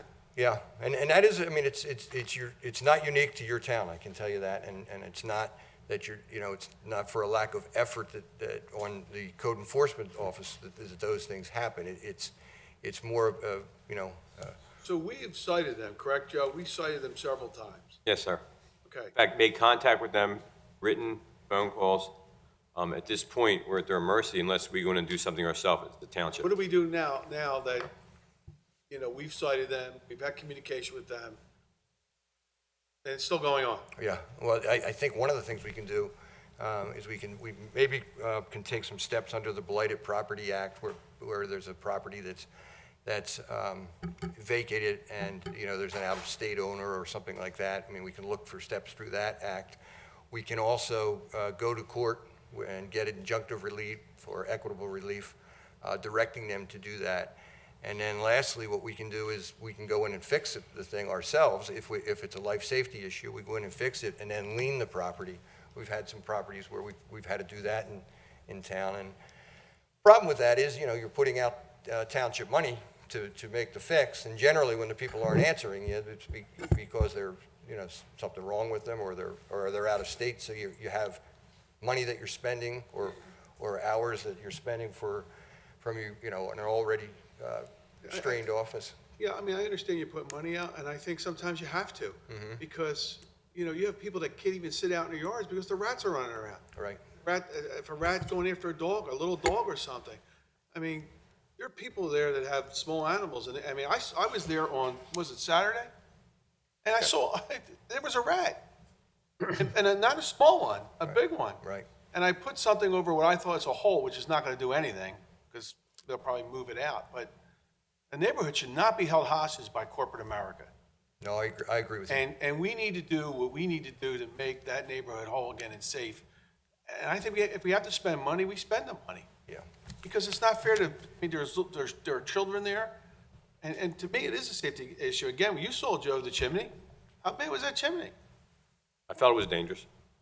Jim, can I get into a couple things here? These gentlemen right over here, right behind you here, for. And this lovely young lady. And the young lady, but they have put up with this nonsense for well over a year. 2 years. Well, 2 years. Okay, 2 years. The house is atrocious. I've reported it time after time after time. And as far as I know, I don't think the taxes have been paid on the house. I don't understand how they're getting away, or this person's getting away with what they're getting away with. And actually, then I get the blame because I'm doing nothing. Right. Okay? So here's an example. Section 106, violations. It says right here, any person failing to comply with a notice of violation or order served in accordance with Section 107 shall be deemed guilty as a misdemeanor or a civil infraction determined by the local municipality, and the violation shall be deemed a strict liability offense.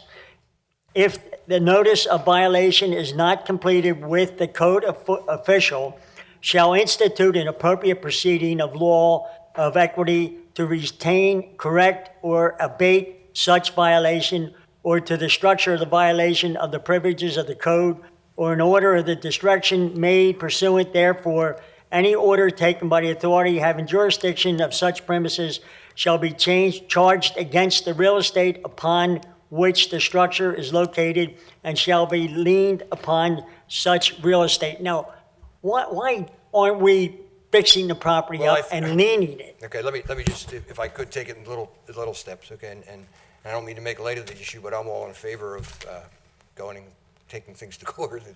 It's good for me, but just teasing you. I mean, what I think needs to happen, Jim, I think when you're looking at section 106, which you're reading there, one of the important things that the law talks about is what are you allowed to do in this state? You know, I mean, and they're not misdemeanors in this state, and we're bound by our Pennsylvania. It says, you know, what the local law allows you to do, and in Pennsylvania, that would not be a misdemeanor offense. That's a summary offense, and they have a right to, you know, to plead not guilty, even if you issue a violation, like when you get a speeding ticket. You know, we can issue the ticket, and the person then has a right to appeal that, and they can appeal it. Now, it gets back to, and it was a good example. I'm glad that both you and Steve have problems there, because you can see, and I'll bet that everybody up here has a problem in their ward, and these folks do the best job they can, and we'll bring whatever cases you want. But you got to remember, you have a town of 50,000 people, and if you start, I had mentioned during my presentation, you know, that we don't want to be in the business of property maintenance in terms of doing it ourselves and going out and leaning the properties. We can do it, and we do it in rare circumstances, but it can get into a lot of money. I mean, you're talking about a lot of money very quickly with a town of this size. So you do the best you can. Jim, this isn't picayune stuff we're talking about. We're not talking about weeds that are here and there. We're talking about holes in the house, the structure falling apart. Floor is sinking in this house. He's got to say The floor is something. sinking. I'd like to speak up here because Rashad Bar, 430 Sagamore Road. Come up to the podium, please. Rashad Bar, 430 Sagamore Road. Mr. McGarity was kind enough to stop by. My neighbors, Scott and Terry, and they're very aware of a dilapidated property that we sat here, you clearly focused on the word narrow, like there's a narrow window. Well, here's a narrow window. I have a 3.5-year-old daughter, and he has a 4-year-old daughter and a 1-year-old who play in a sunroom that is right next to a dilapidated house that you can clear as day walk by and see the corner is crumbling. And it's going to crumble on his house where my daughter plays, where his daughter plays, where Terry's a house right next door. How much more narrow do I need to be for 2 years? And this isn't, and I'm sorry if I'm getting a little upset because I'm passionate about my daughter, I'm passionate about my neighbors and my friends, they're my family, okay? So for me, for 2 years to watch this woman come and do manicuring on the outside to cut a couple weeds, and for someone to not sit there and see for 2 years that this property looks like this, is absurd. And for me to sit here and sit here and buy this and say narrow window, how about what's the consequences when you have to see on the news that a 3-year-old daughter or a family in crisis crumbled because the township was litigation? Come on now, what's the response? What's going to happen there? Do you want that on your heads? I don't think you do. Because we've seen that in this, I mean, we're in a prominent, wonderful community. And we see the backlash in the city, in North Philadelphia when that happens. And that's nowhere near this community. And they get terrible backlash. Imagine when that happens here. It's not going to be pretty. And we've sat here for 2 years and watched this woman skate by and take some hedge clippers to the hedge outside. There are 10 bags of mulch that have sat there on her yard for 2 years. There's a shed that is in a box on the side of her house that she put there, said, oh, I'm going to clean up. The shed is rusting in the box with the strap still on the side. There are raccoons that the township gave Scott a raccoon cage to catch the raccoons that I don't even think it was a raccoon. I think it was a rat that was the size of a raccoon.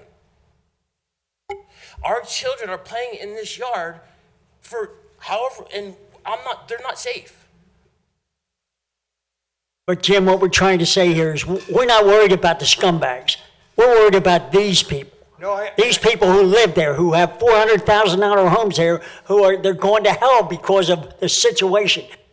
You got to get down to getting to it and doing it. I mean, These people the other day, somebody forewarned them about this meeting tonight. They came along and cut the grass a little on the side. Ah, big deal, they cut the grass on the side. Then they cleaned up the house down the street a little bit, but there's still, what about the taxes that haven't been paid? Can't we do anything there? Yeah, sure, Jim. And we're acting on all of those things. I mean, the idea of the presentation tonight was, do we have in place the procedures and the processes to go after these people? And I'm telling you, yes, you do. And you just have to let us know, go Jim, do it. I've been doing this for 2 years. I've been letting everybody know. I'm sorry, I'm not buying it. It's been happening for 2 years. Well, I'm sorry. sir, and with all due respect to you, I'm trying to give a presentation here as to how it's. I got a guy in my living room for an hour and a half screaming and yelling about not this property, another property. And, Well, and that's the problem, Jim, is you have 50,000 people, and there's going to be thousands, or not thousands, but hundreds of people. there's only a handful of scumbags, Well, then let's okay? go after them. 50,000 people. Take care of the handful of I'll scumbags. agree with Jim on that. I mean, we have 50,000 people, but I don't know how many, we have to identify how many are in the condition like I have in my ward and Jimmy has in his ward, because. Well, I've got a hoarder in my ward, and 2 years ago, 20 of us, volunteers, with his permission, and Joe Seeley knows this,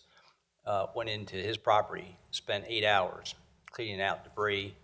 There was 6 inches of mud on his patio in the backyard, junk everywhere. Mobile home hasn't moved it's been sitting in his driveway, hasn't moved probably in years. Debris, plumbing supplies, wood everywhere. He saves everything. It's everywhere, outside and inside the house. And we spent literally 8 hours, filled up a full dumpster to clean up his property. Now, fast forward, 2 years later, it's back to the same condition, okay?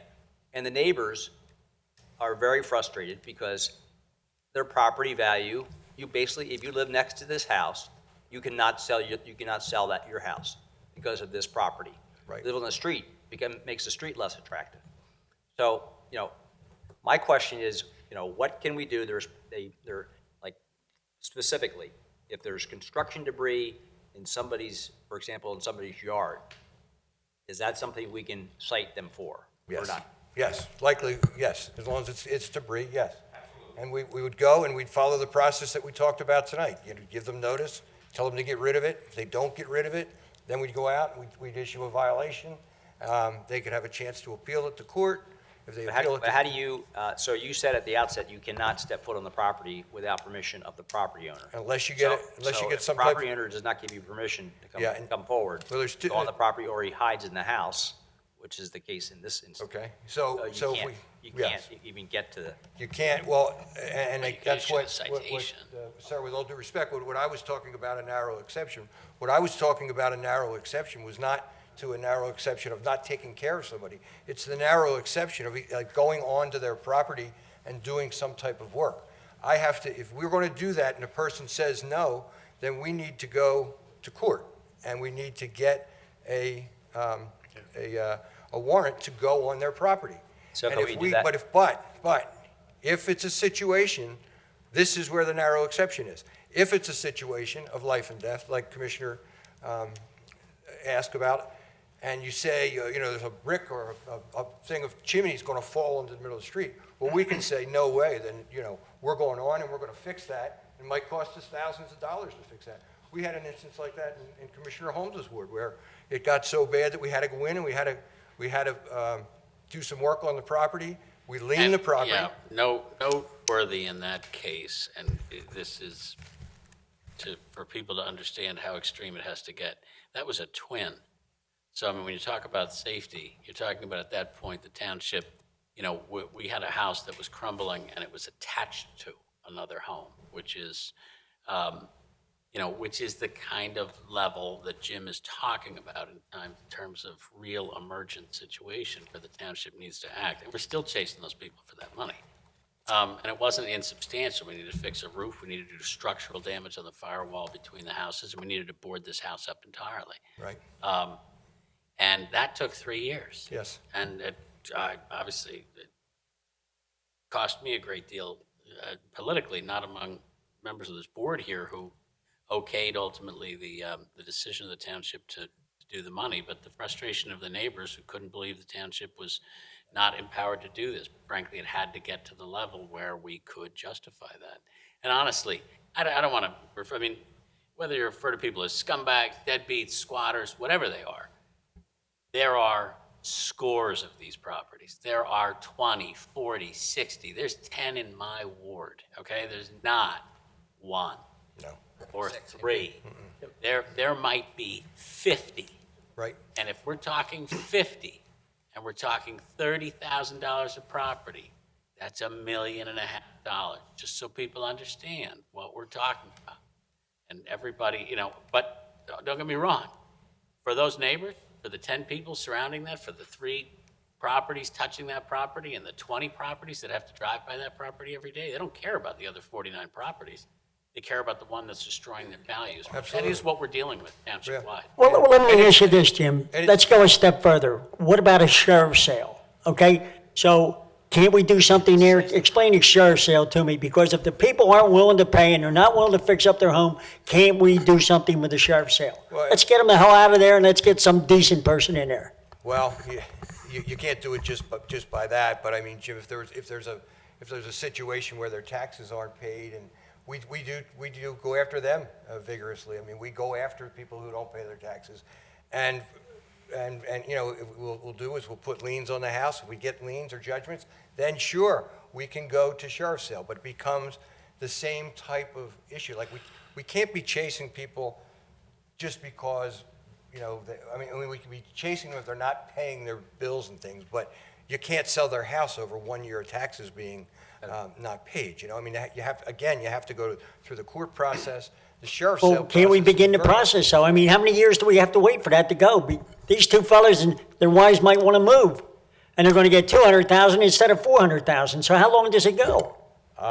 Jim, we can go, and again, what I came here tonight to do was to talk generally, not about, and I'm not trying to, you know, belittle your problem or anything, I understand it, but I don't know that intimately. You know, what we can do is, if it's at that state, then you authorize us to go and take the next step in the legal process, and we'll go to court. We'll try and get something done. See, Jim, Can I go? there's a level of frustration Yeah. on this board. I know for me, there's a level of frustration. That's not the only house that I'm having problems with, but that one is significant. And if it's going to cost $1 million, guess what? It's better than losing residents, which loses our tax base. I already have the house next door to that for sale. I mean, how many more people are going to sell their houses now? And who knows what's going to happen? It's a problem, Steve. I'm not, I know, and I know you're not trying to diminish it, and I appreciate that. I just think that we need to identify how many we really have. I don't know how we go about that. That's maybe Joe's. Commissioner, what we've done, just so you bring you up to date, we're in warrant with a lot of properties at this point, because you've issued citations 3 or 4 times with no avail, not showing up for court. It's going to warrant. The constable has the warrants and is not able to find the people for several houses at this point. Once the warrant is unfound or unserved for 3 months, the warrant goes away. So we have to start the whole process over again. So it's not an easy system, because we're even trying to find the people. We go out at nighttime, we go out in the morning, see if we can see them walking out of the house, give neighbors the cards and say, call us if you see them. And the system is very well flawed for us as code officers to try to find somebody or try to get the warrant served when they're not coming out, and they know the system better than we do. So that's our problem we're running into with the court system. So, is that default? Is that, you said the 3 month warrant? Is there like a default number of times before it's like, or is it just keep repetitive? Like, No, we have to go back and issue the whole process over again. Once the warrant is unserved for 3 months, it gets called back, unservable. Does that repeat? How many times is that singularly? Does that keep? I have one that's I've done 4 times already. I don't want to bring any cases up at this point, but. And that gets into the issue of now, you know, if you can't find the guy, first we can't find the guy, find him physically. Well, that's why we ought to be able to sell the house. Well, maybe we can, Jim. I mean, I've been in instances in other municipalities where we went as far, I can think of 2 off the top of my head, where we knocked a person's house down because they left the property for a number of years. Now, it took a long time before we could convince a court. And again, you know, you go into court and, you know, while this is a great problem, the calendars that the judges have sometimes have problems that are even more serious, so they could be, you could be in a courtroom where a judge is trying a murder case or something, and you come in and talk about somebody's house being in disrepair, and the judge doesn't give you a whole lot of time. And that's what the problem with the process is. It takes time. It takes a long time. It takes a lot of documenting. It takes you to have good witnesses, good evidence to go in and say, Judge, this has to stop. But that takes a while. And with all due respect, while it's 2 years is a long time, that wouldn't be enough time to say go knock their house down, or you'd even be questioned if you started spending too much money if it was 2 years, if it wasn't a real life safety issue. So it's difficult, I mean, we can do as much as we can, and we'll go as far as you folks direct us to go. But you can just see in this conversation that we're having here how many different problems there are just sitting here off the top of our heads. So Yeah, so for example, back to the hoarder situation. So what specifically can we do in terms of debris, plumbing supplies, or there gasoline cans lying around, or there's a mobile home in the driveway, there's a car that probably hasn't been moved. Right. I mean, the house hasn't been painted, the bushes haven't been cut. I mean, Poison ivy, rats. every situation, the worst you can possibly imagine. Right. Okay? But not as bad as the situation the gentleman just described, because that sounds life-threatening. But, what specifically can we do? And also, I want to ask about cars. How many cars can somebody have in their driveway? What's legal and what's not? Why don't we start with answering that, then my other. Answer that car one for you. The new code, 2018 code, does not allow any unregistered, unlicensed cars in the driveway anymore. So it has to be, when you say unregistered, do you mean, that means it has to have an inspection sticker with it? registration. I don't know New about code has to inspection. have a registration or. So you can't be registered without an inspection though, right? That's correct. Yeah. So, I'm sorry, so it has to be what now? It has to, if it's under Pennsylvania law, if a car's not registered, then it could be you really shouldn't have that just stored in your driveway. It should be registered, it should have it'd be. So you're not allowed even one unregistered car? You're Well, allowed- again, I mean, it's the kind of thing like if the registration expired 3 days ago and it's sitting there, then, you would have a real problem going to court or citing that person for that. If the car's been sitting there for 3 years as an unregistered abandoned vehicle that's causing problems, then they could be cited. And they could be cited both under the Pennsylvania law as well as under the Haverford Township law. And we could go in and, with your example, can you paint the house? Probably not. I mean, you probably are not going to get a court to say, go and make that house look nicer by painting it. Mobile home? How about mobile homes just sitting? Mobile homes would probably be a zoning violation as well as a They have to be registered maintenance and violation. inspected? I don't know the answer to that, Andy. I would think so. You know? Chief, do you happen to know? I don't know. Mobile homes need any kind of registration? Yes, they have to be registered also. Okay. So if they're not registered, what can we do? If it's on private.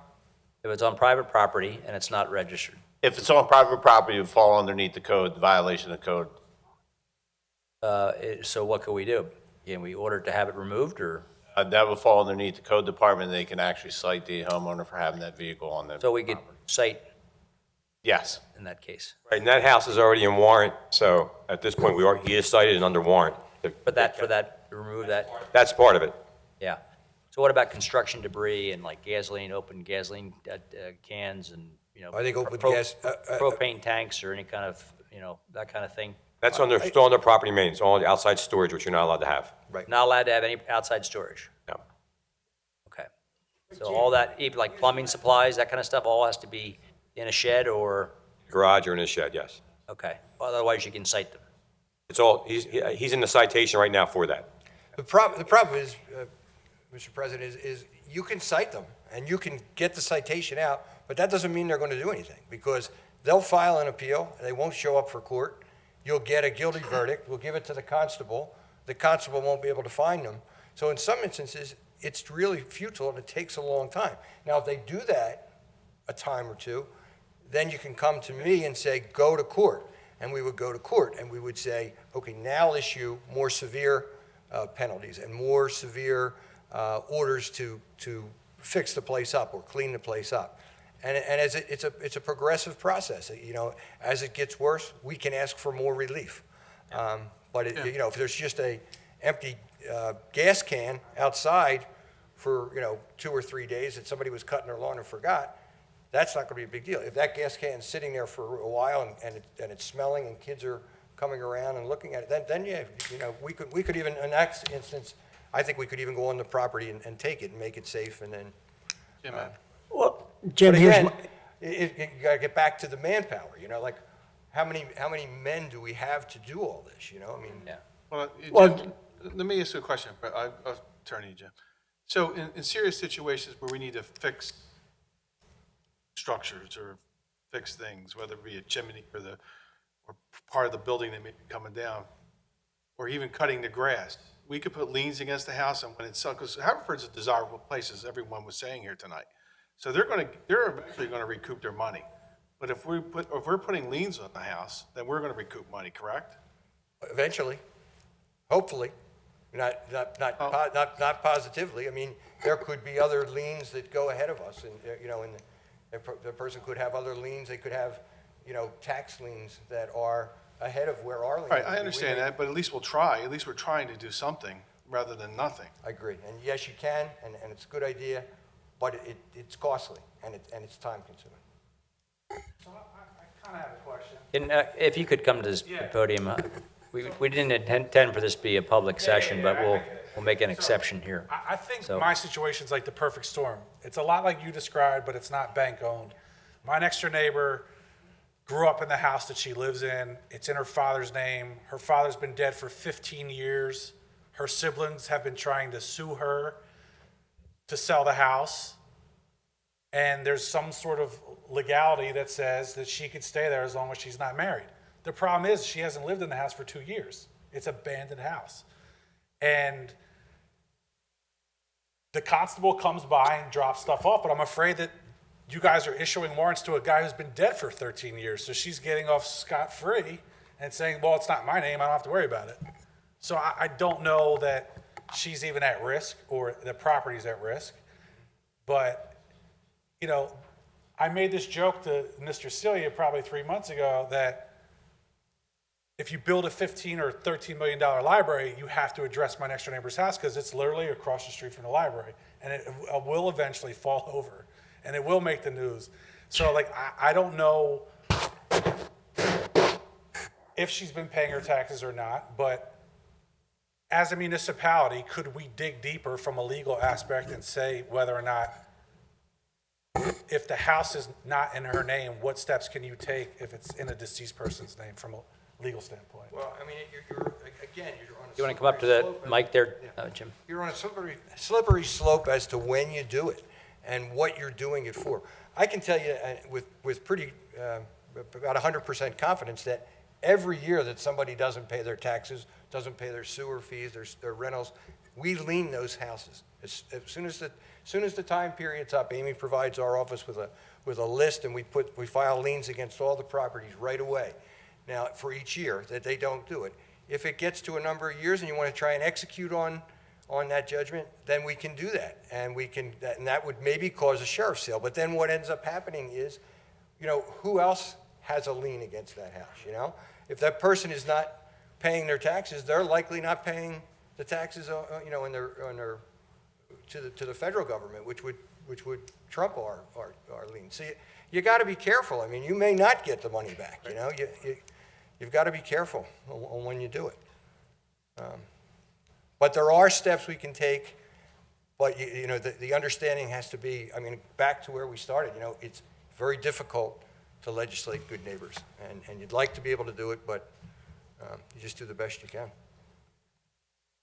Okay, any other comments, questions? Question on commercial properties, the fine is $1,000 a day from the date of citation. And if they're found guilty, the district justice will enforce that. We had an incident with the shopping center, and they'll do it. Can we legislate a per-day fine, so if they are found guilty eventually, that my big concern is the commercial companies, the foreclosure companies, the property management companies that are skimming there. They're commercial entities, and they're holding us hostage. Right. So if we can create the penalty steep enough where we have their attention and take care of about a third of, maybe a quarter of the problems. I love that, To do Bill. that. I mean, I want to see, we find a shopping center $1,000 a day if there's trash, debris, they're not maintained or whatever, and it gets enforced by the district justice. At least it did in my case. So, $500, $1,000 a day, especially against a commercial property management company or a bank, they understand money, that's their business. $1,000 a day for a bank would get some reaction. Yeah, I Good mean, idea. and I hear you, and I think that, Can we do that? No, might- we'd have to change the ordinance and the fines, because it bothers me when you say All for $50, that. $100. No, $50 to $100 was generally the average that Joe said that the judges are imposing on homeowners for maintenance violations. If we have you show up. Banks.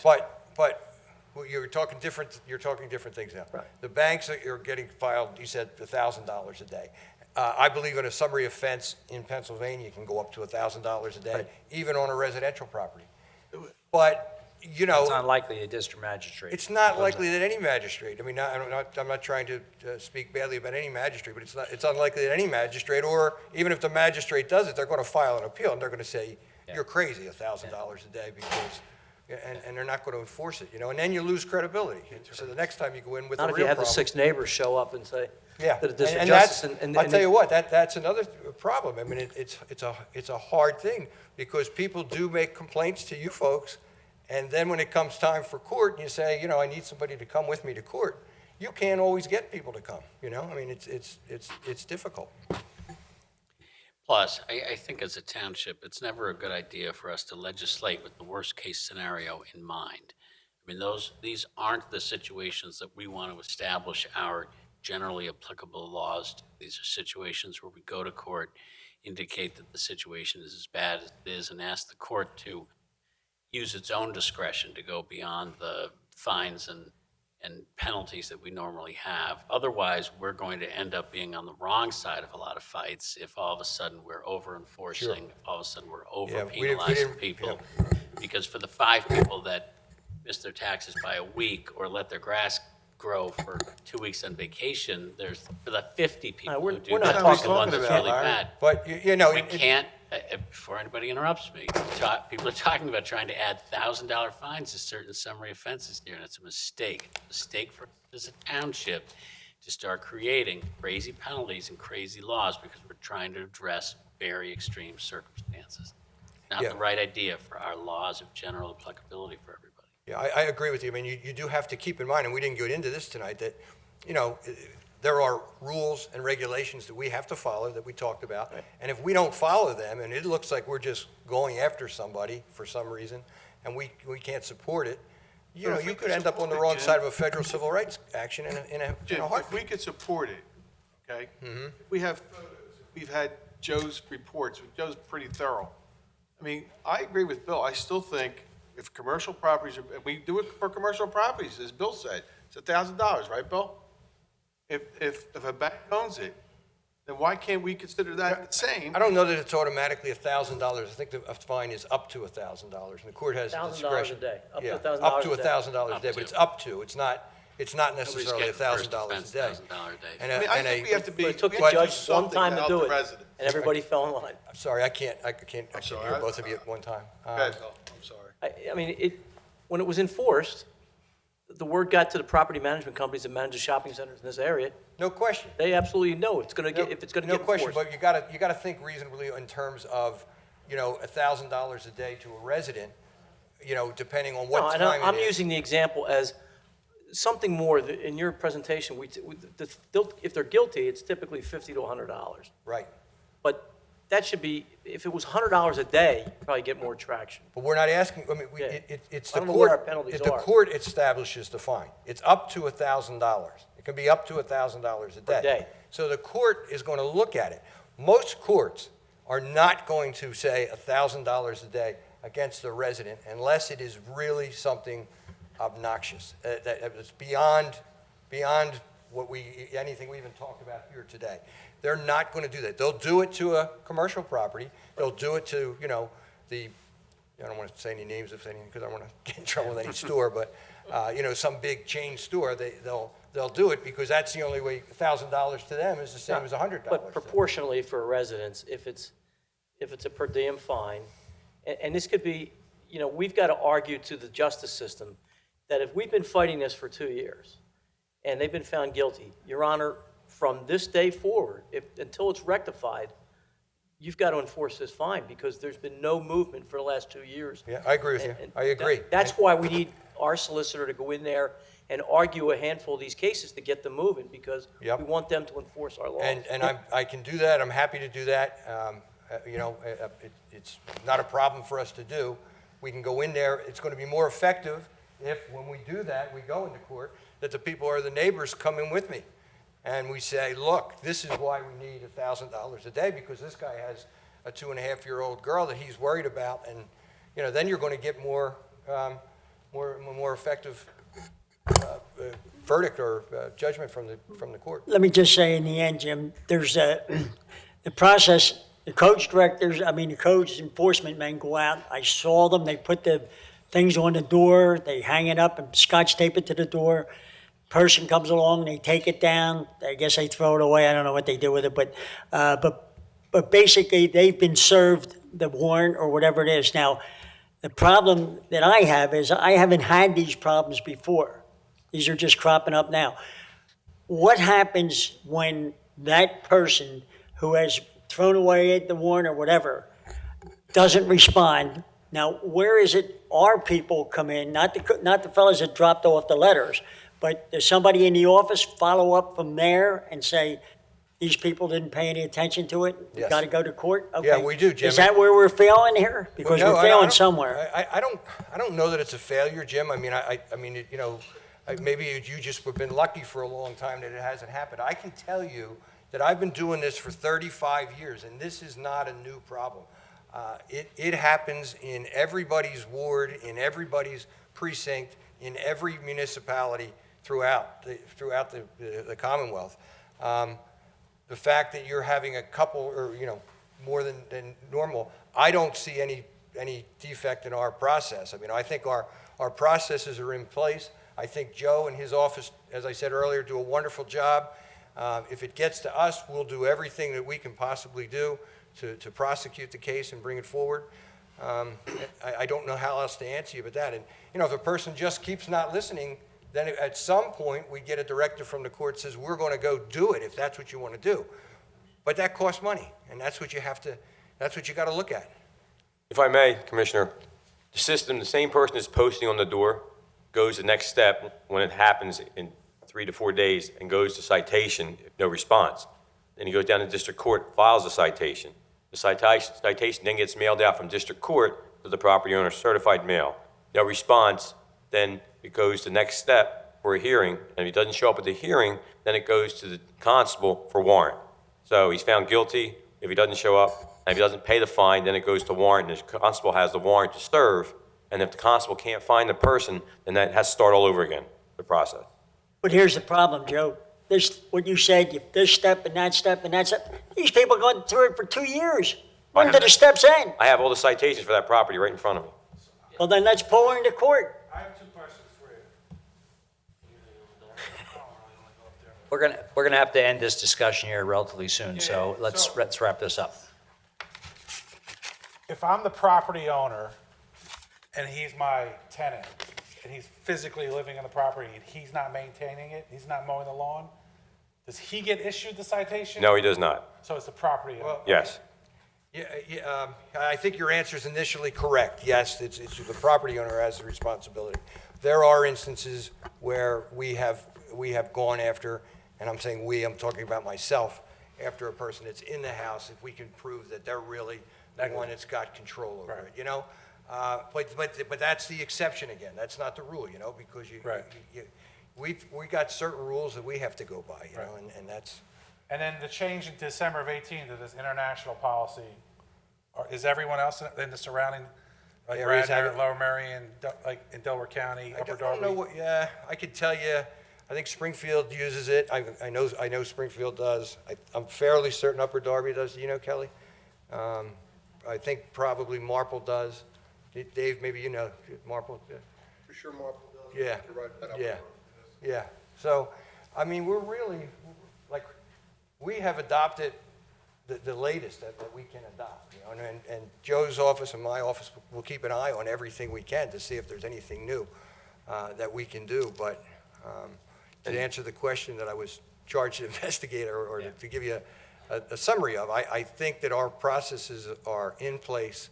I think that our code enforcement office does a wonderful job with, eight people, 2 of who are part-time in a 50,000 person community, or 20,000 plus household community. So, and it's not unique to Haverford Township. It's Commissioner, if I may, real quick. Thank you.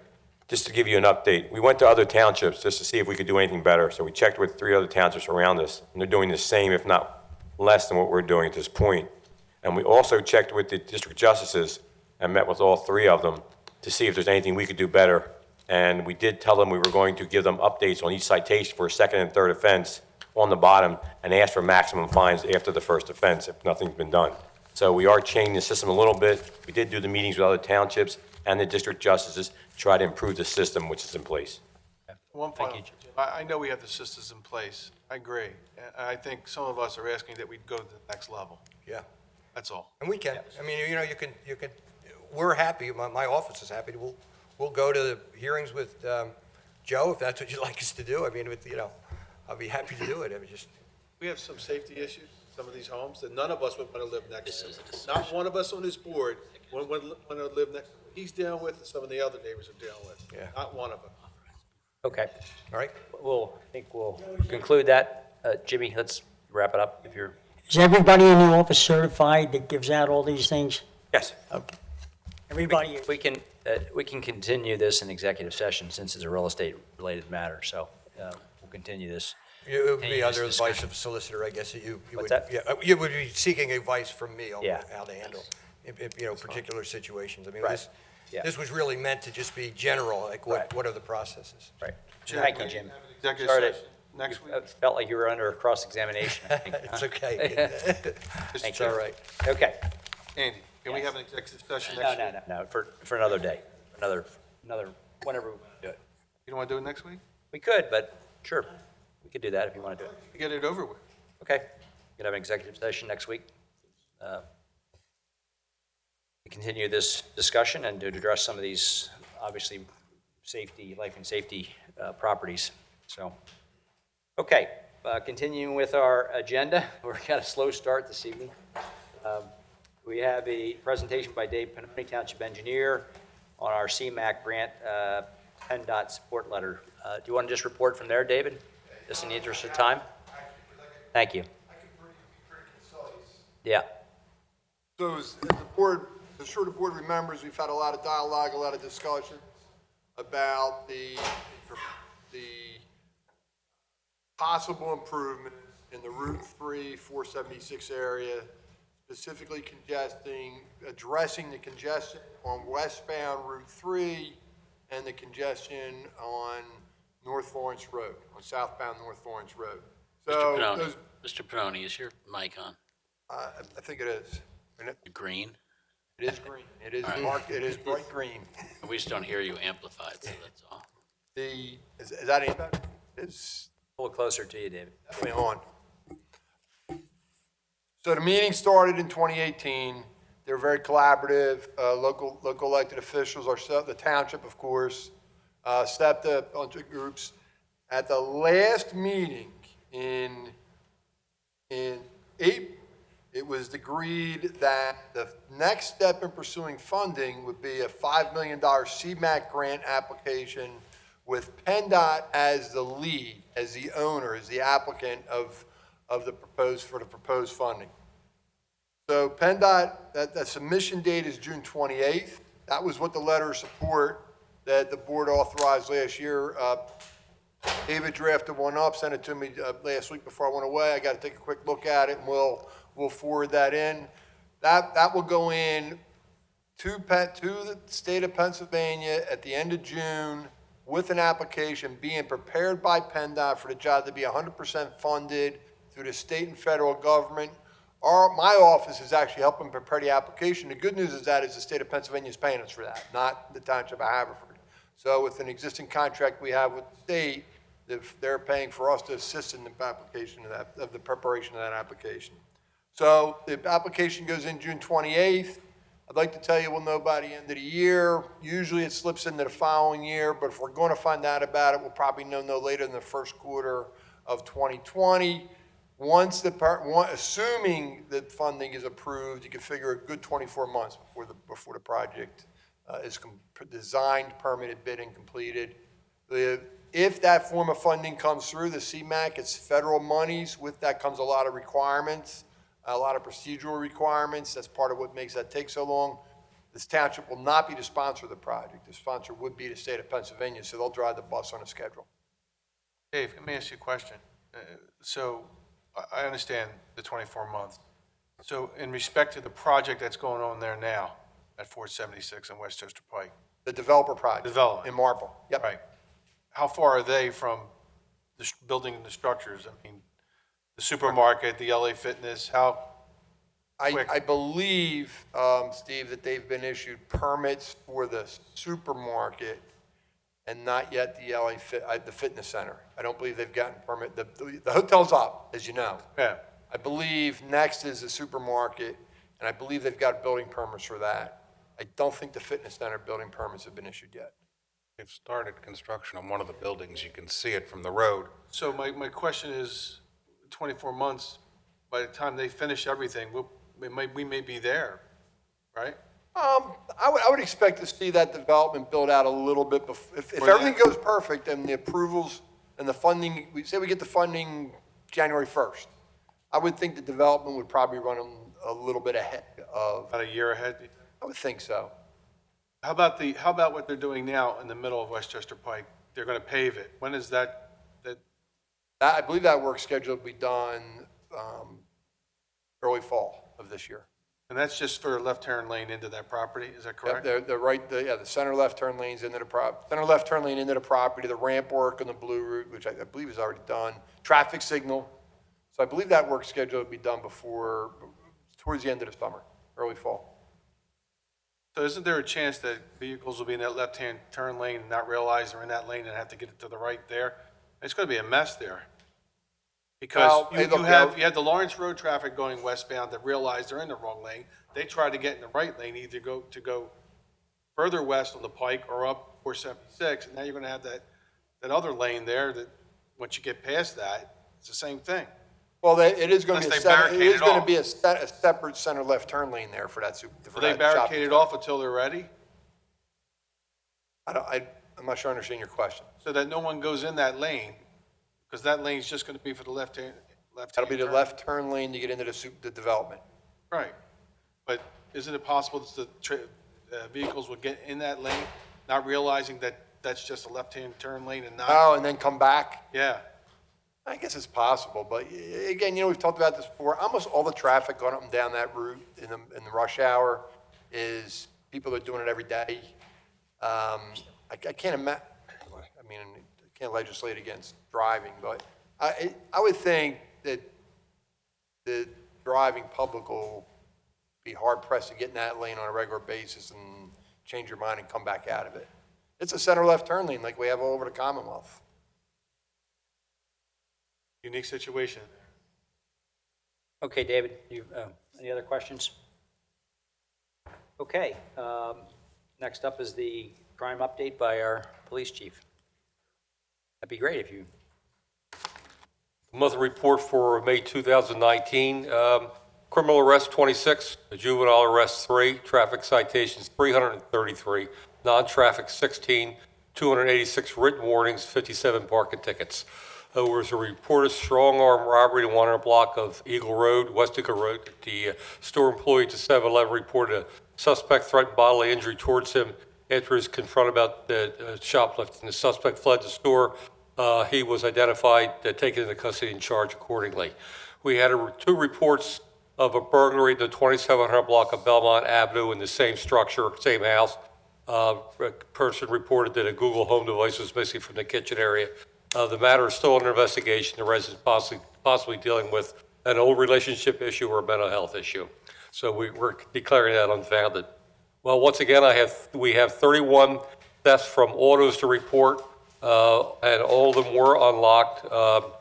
On 5/8, we made the patrol officers made an arrest which probably cleared up 3 or 4 of them in the same area and possibly more. I'm sorry, 2 arrests. The 600 block Ashers Road, I think, which I reported last month, and also 1 down at Tenbian Park. Most of them were change along with out of the vehicles, and we had 2 laptop takes out of 1 car.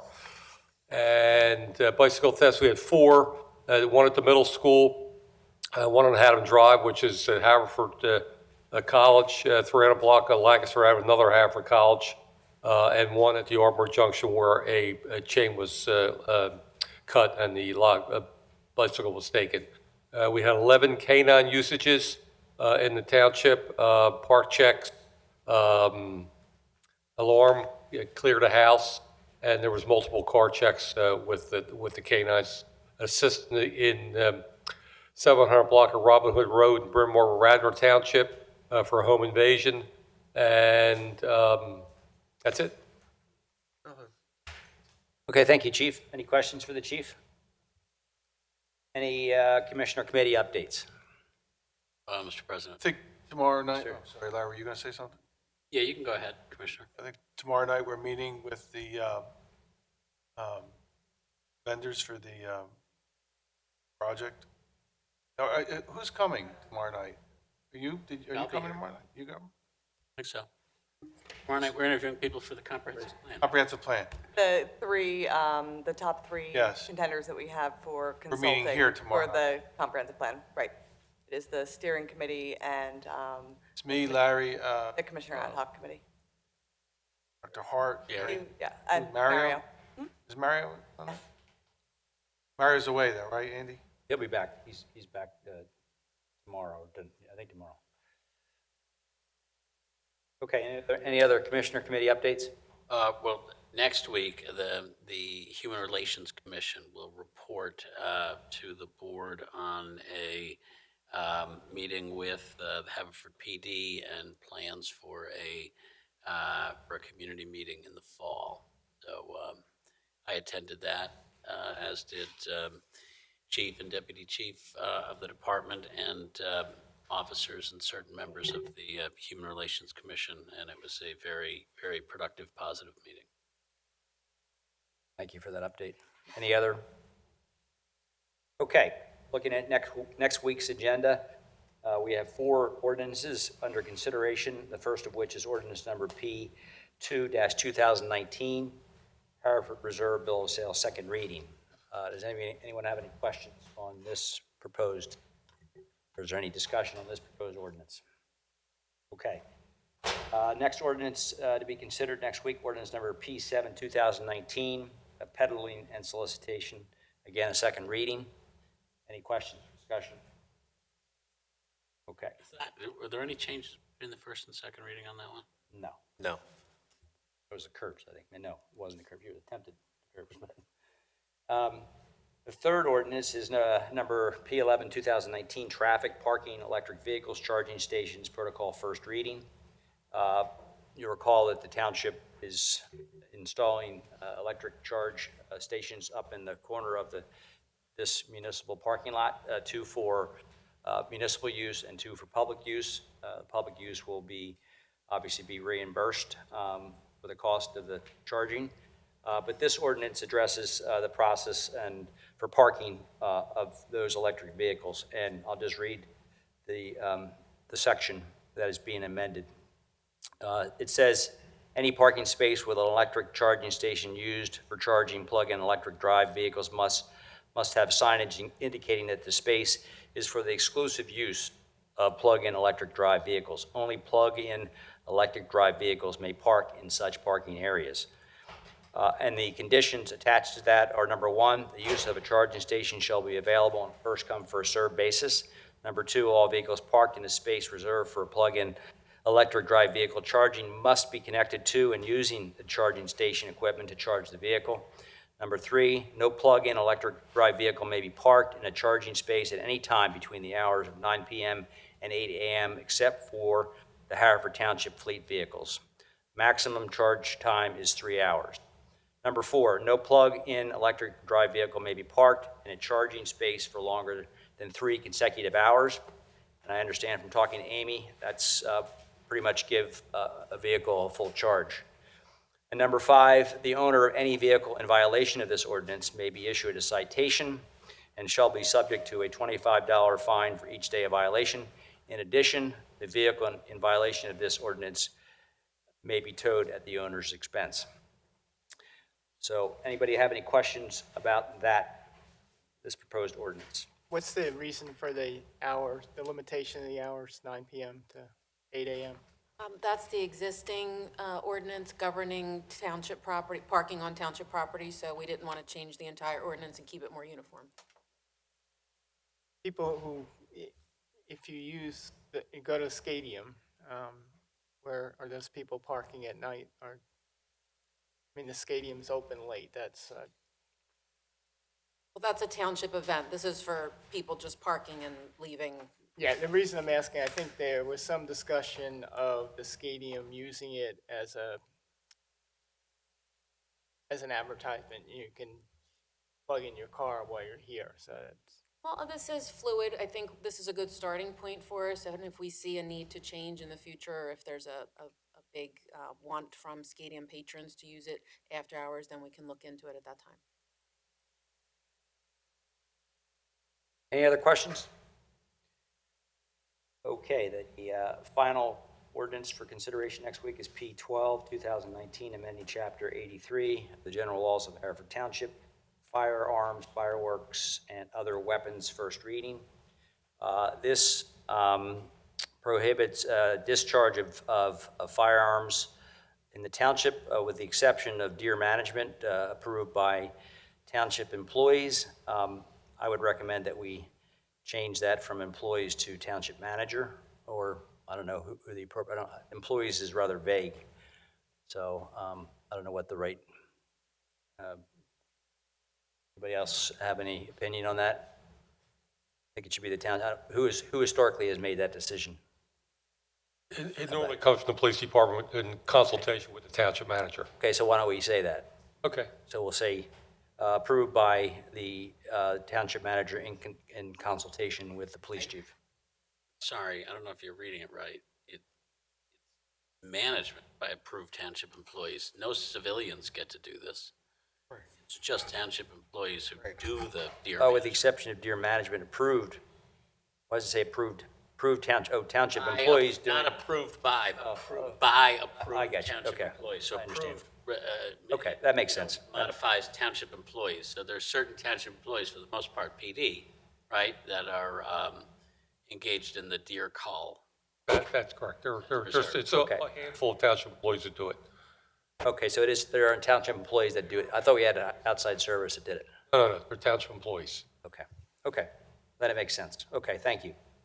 And then the most significant amendment here is the duty to report.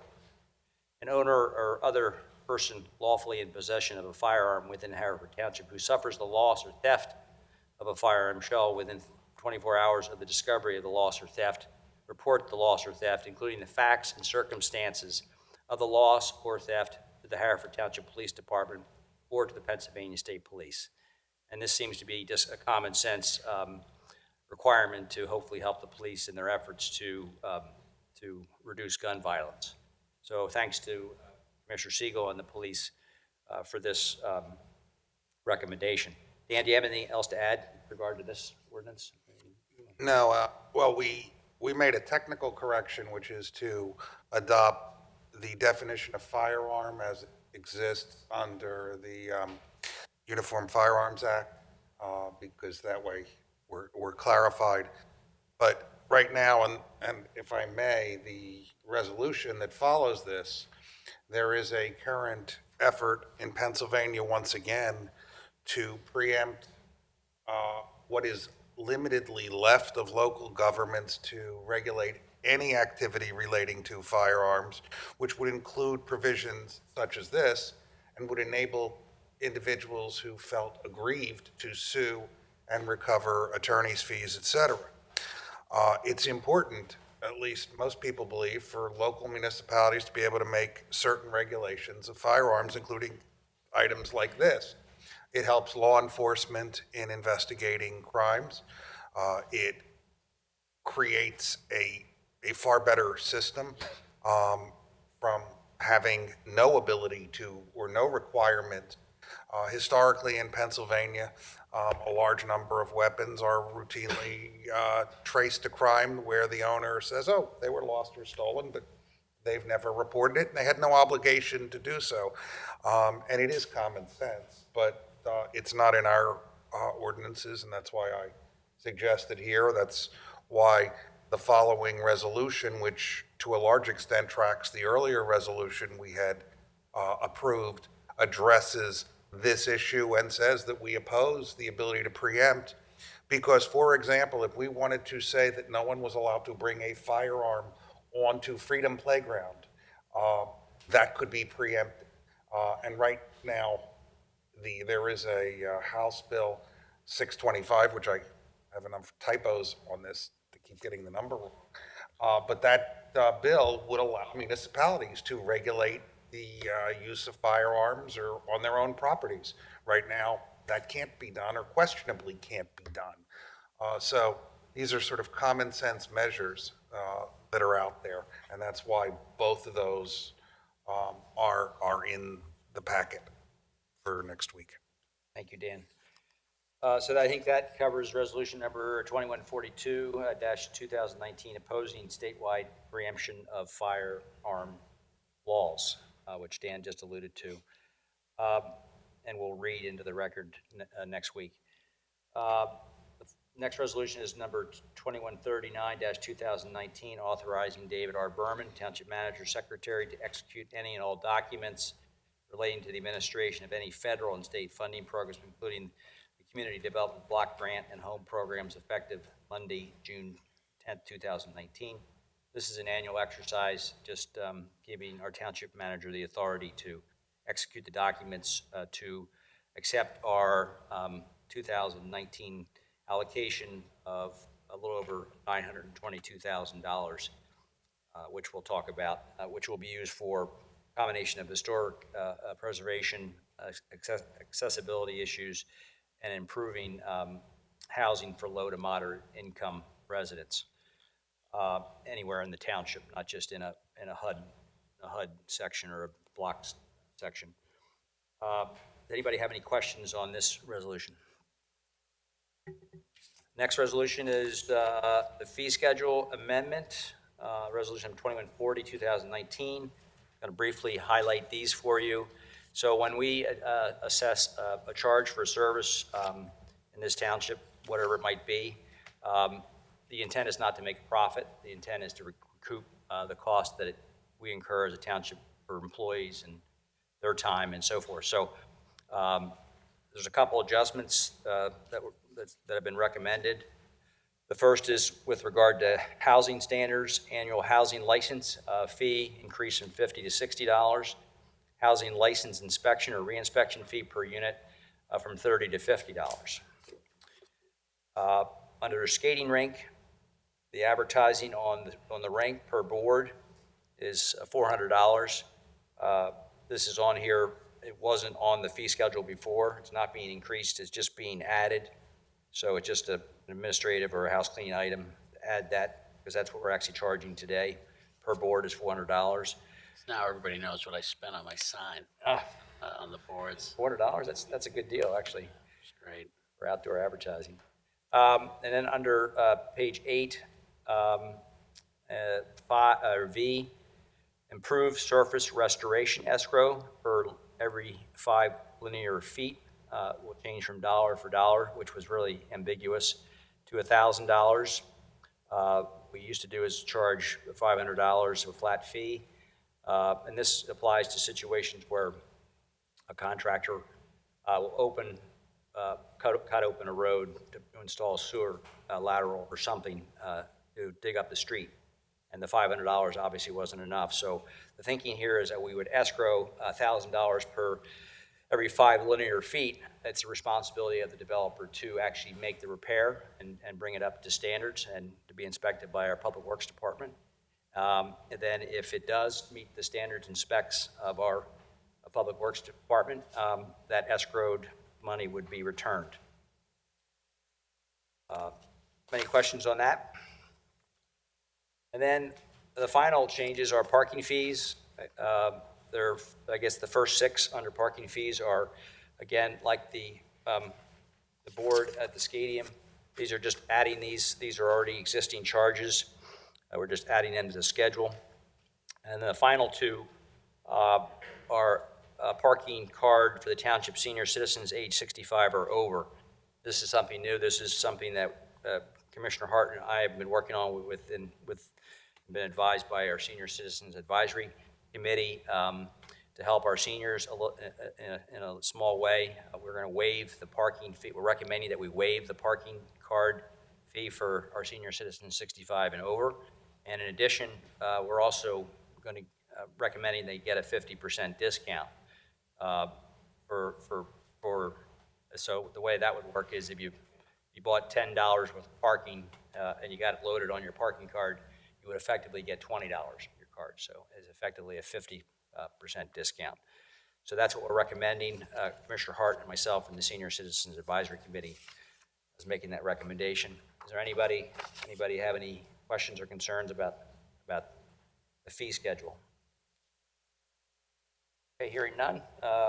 Next is contract awards. I understand we made 2 bid openings on Friday, and I'll ask our turn to Dave Pannoni to tell us how we did with these bid openings on these 2. First, the Springhouse roof project at the Grange, actually to be funded by CDBG funds from last year, as I understand it. So, which we do for every time we get public bids. We'll tabulate the bids and we'll give the manager a recommendation for award. So at the board's Monday meeting, you'll have a list, like you do every time, of bid, what the amounts were.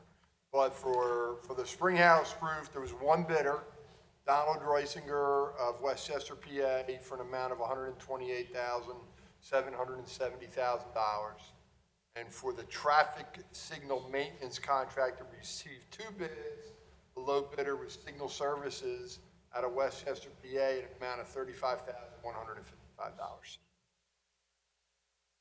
So on the first bid of 128, since it was only 1 bidder, what do we? Was that higher than we anticipated, or do we want to rebid it, or what's your? Don't know the answer to that, David. I'll have to talk that through and see what we recommend to the board. Okay. I believe it is a little bit over budget, over what was anticipated for the budget. CDBG monies for the Grange, so we'll have to collaborate with Tony Dunleavy's office, and we'll have a recommendation for the board for Monday night. Okay, thank you. Any questions on those contract awards? Okay, next is the purchase at the stadium, replacement of vapor barrier reflective ceiling, funded by 2018 GO bond general obligation, bond proceeds, and in the budget. Total for this contract, this purchase is $67,880, and we're recommending that this be approved. Does anybody have any questions about this? This is I don't know, you could probably explain this. What is this roof reflect? Well, it's just part of the modernization of the stadium. What we've done in the last 15 years in the stadium is just modernize everything, our coolers, our floor, our boards. Now the ceiling is also, more efficient for purposes of maintaining the ice. And of course, now we do 12 months of ice instead of just 9 months of ice. So every additional efficient modern thing we can do in the stadium just makes it a better facility. So this has been talked about. It's been part of the long-term stadium capital improvements that we've been doing for years. This has already been budgeted and is part of one of our previous general obligation bond issues. And I recommend it. Stadium is just doing better and better every year. And the current vapor barrier is up, it's got holes everywhere. Oh, yeah, so, it's actually, this is gonna make such a dramatic improvement because so many other things now in the stadium are so much better, and the roof is so obvious and so big. Okay, thank you. Next is to approve the draft CDBG action plan for 2019 funding. As I mentioned previously, we did have an award for 2019 for the federal government of $922,627. And the recommendation is to use that money as follows. Housing rehabilitation for single-family owner occupants who are low to moderate income, $457,703. Historic preservation, actually there's a typo here. It should read heater replacement at night or hall at the Grange Estate for $60,000. Historic preservation, night or hall, interior stabilization and improvements, $100,000. Handicap accessibility improvements, crosswalk at Manoa Road, $100,000. Administration, 20% fee, $159,424. Fair housing, $6,500. Public services, $17,000 for Life Center and $22,000 for the Senior Center. So, David, I don't know whether you have any. Does anybody have any comments on or questions about this allocation? CDBG. Okay. So next week.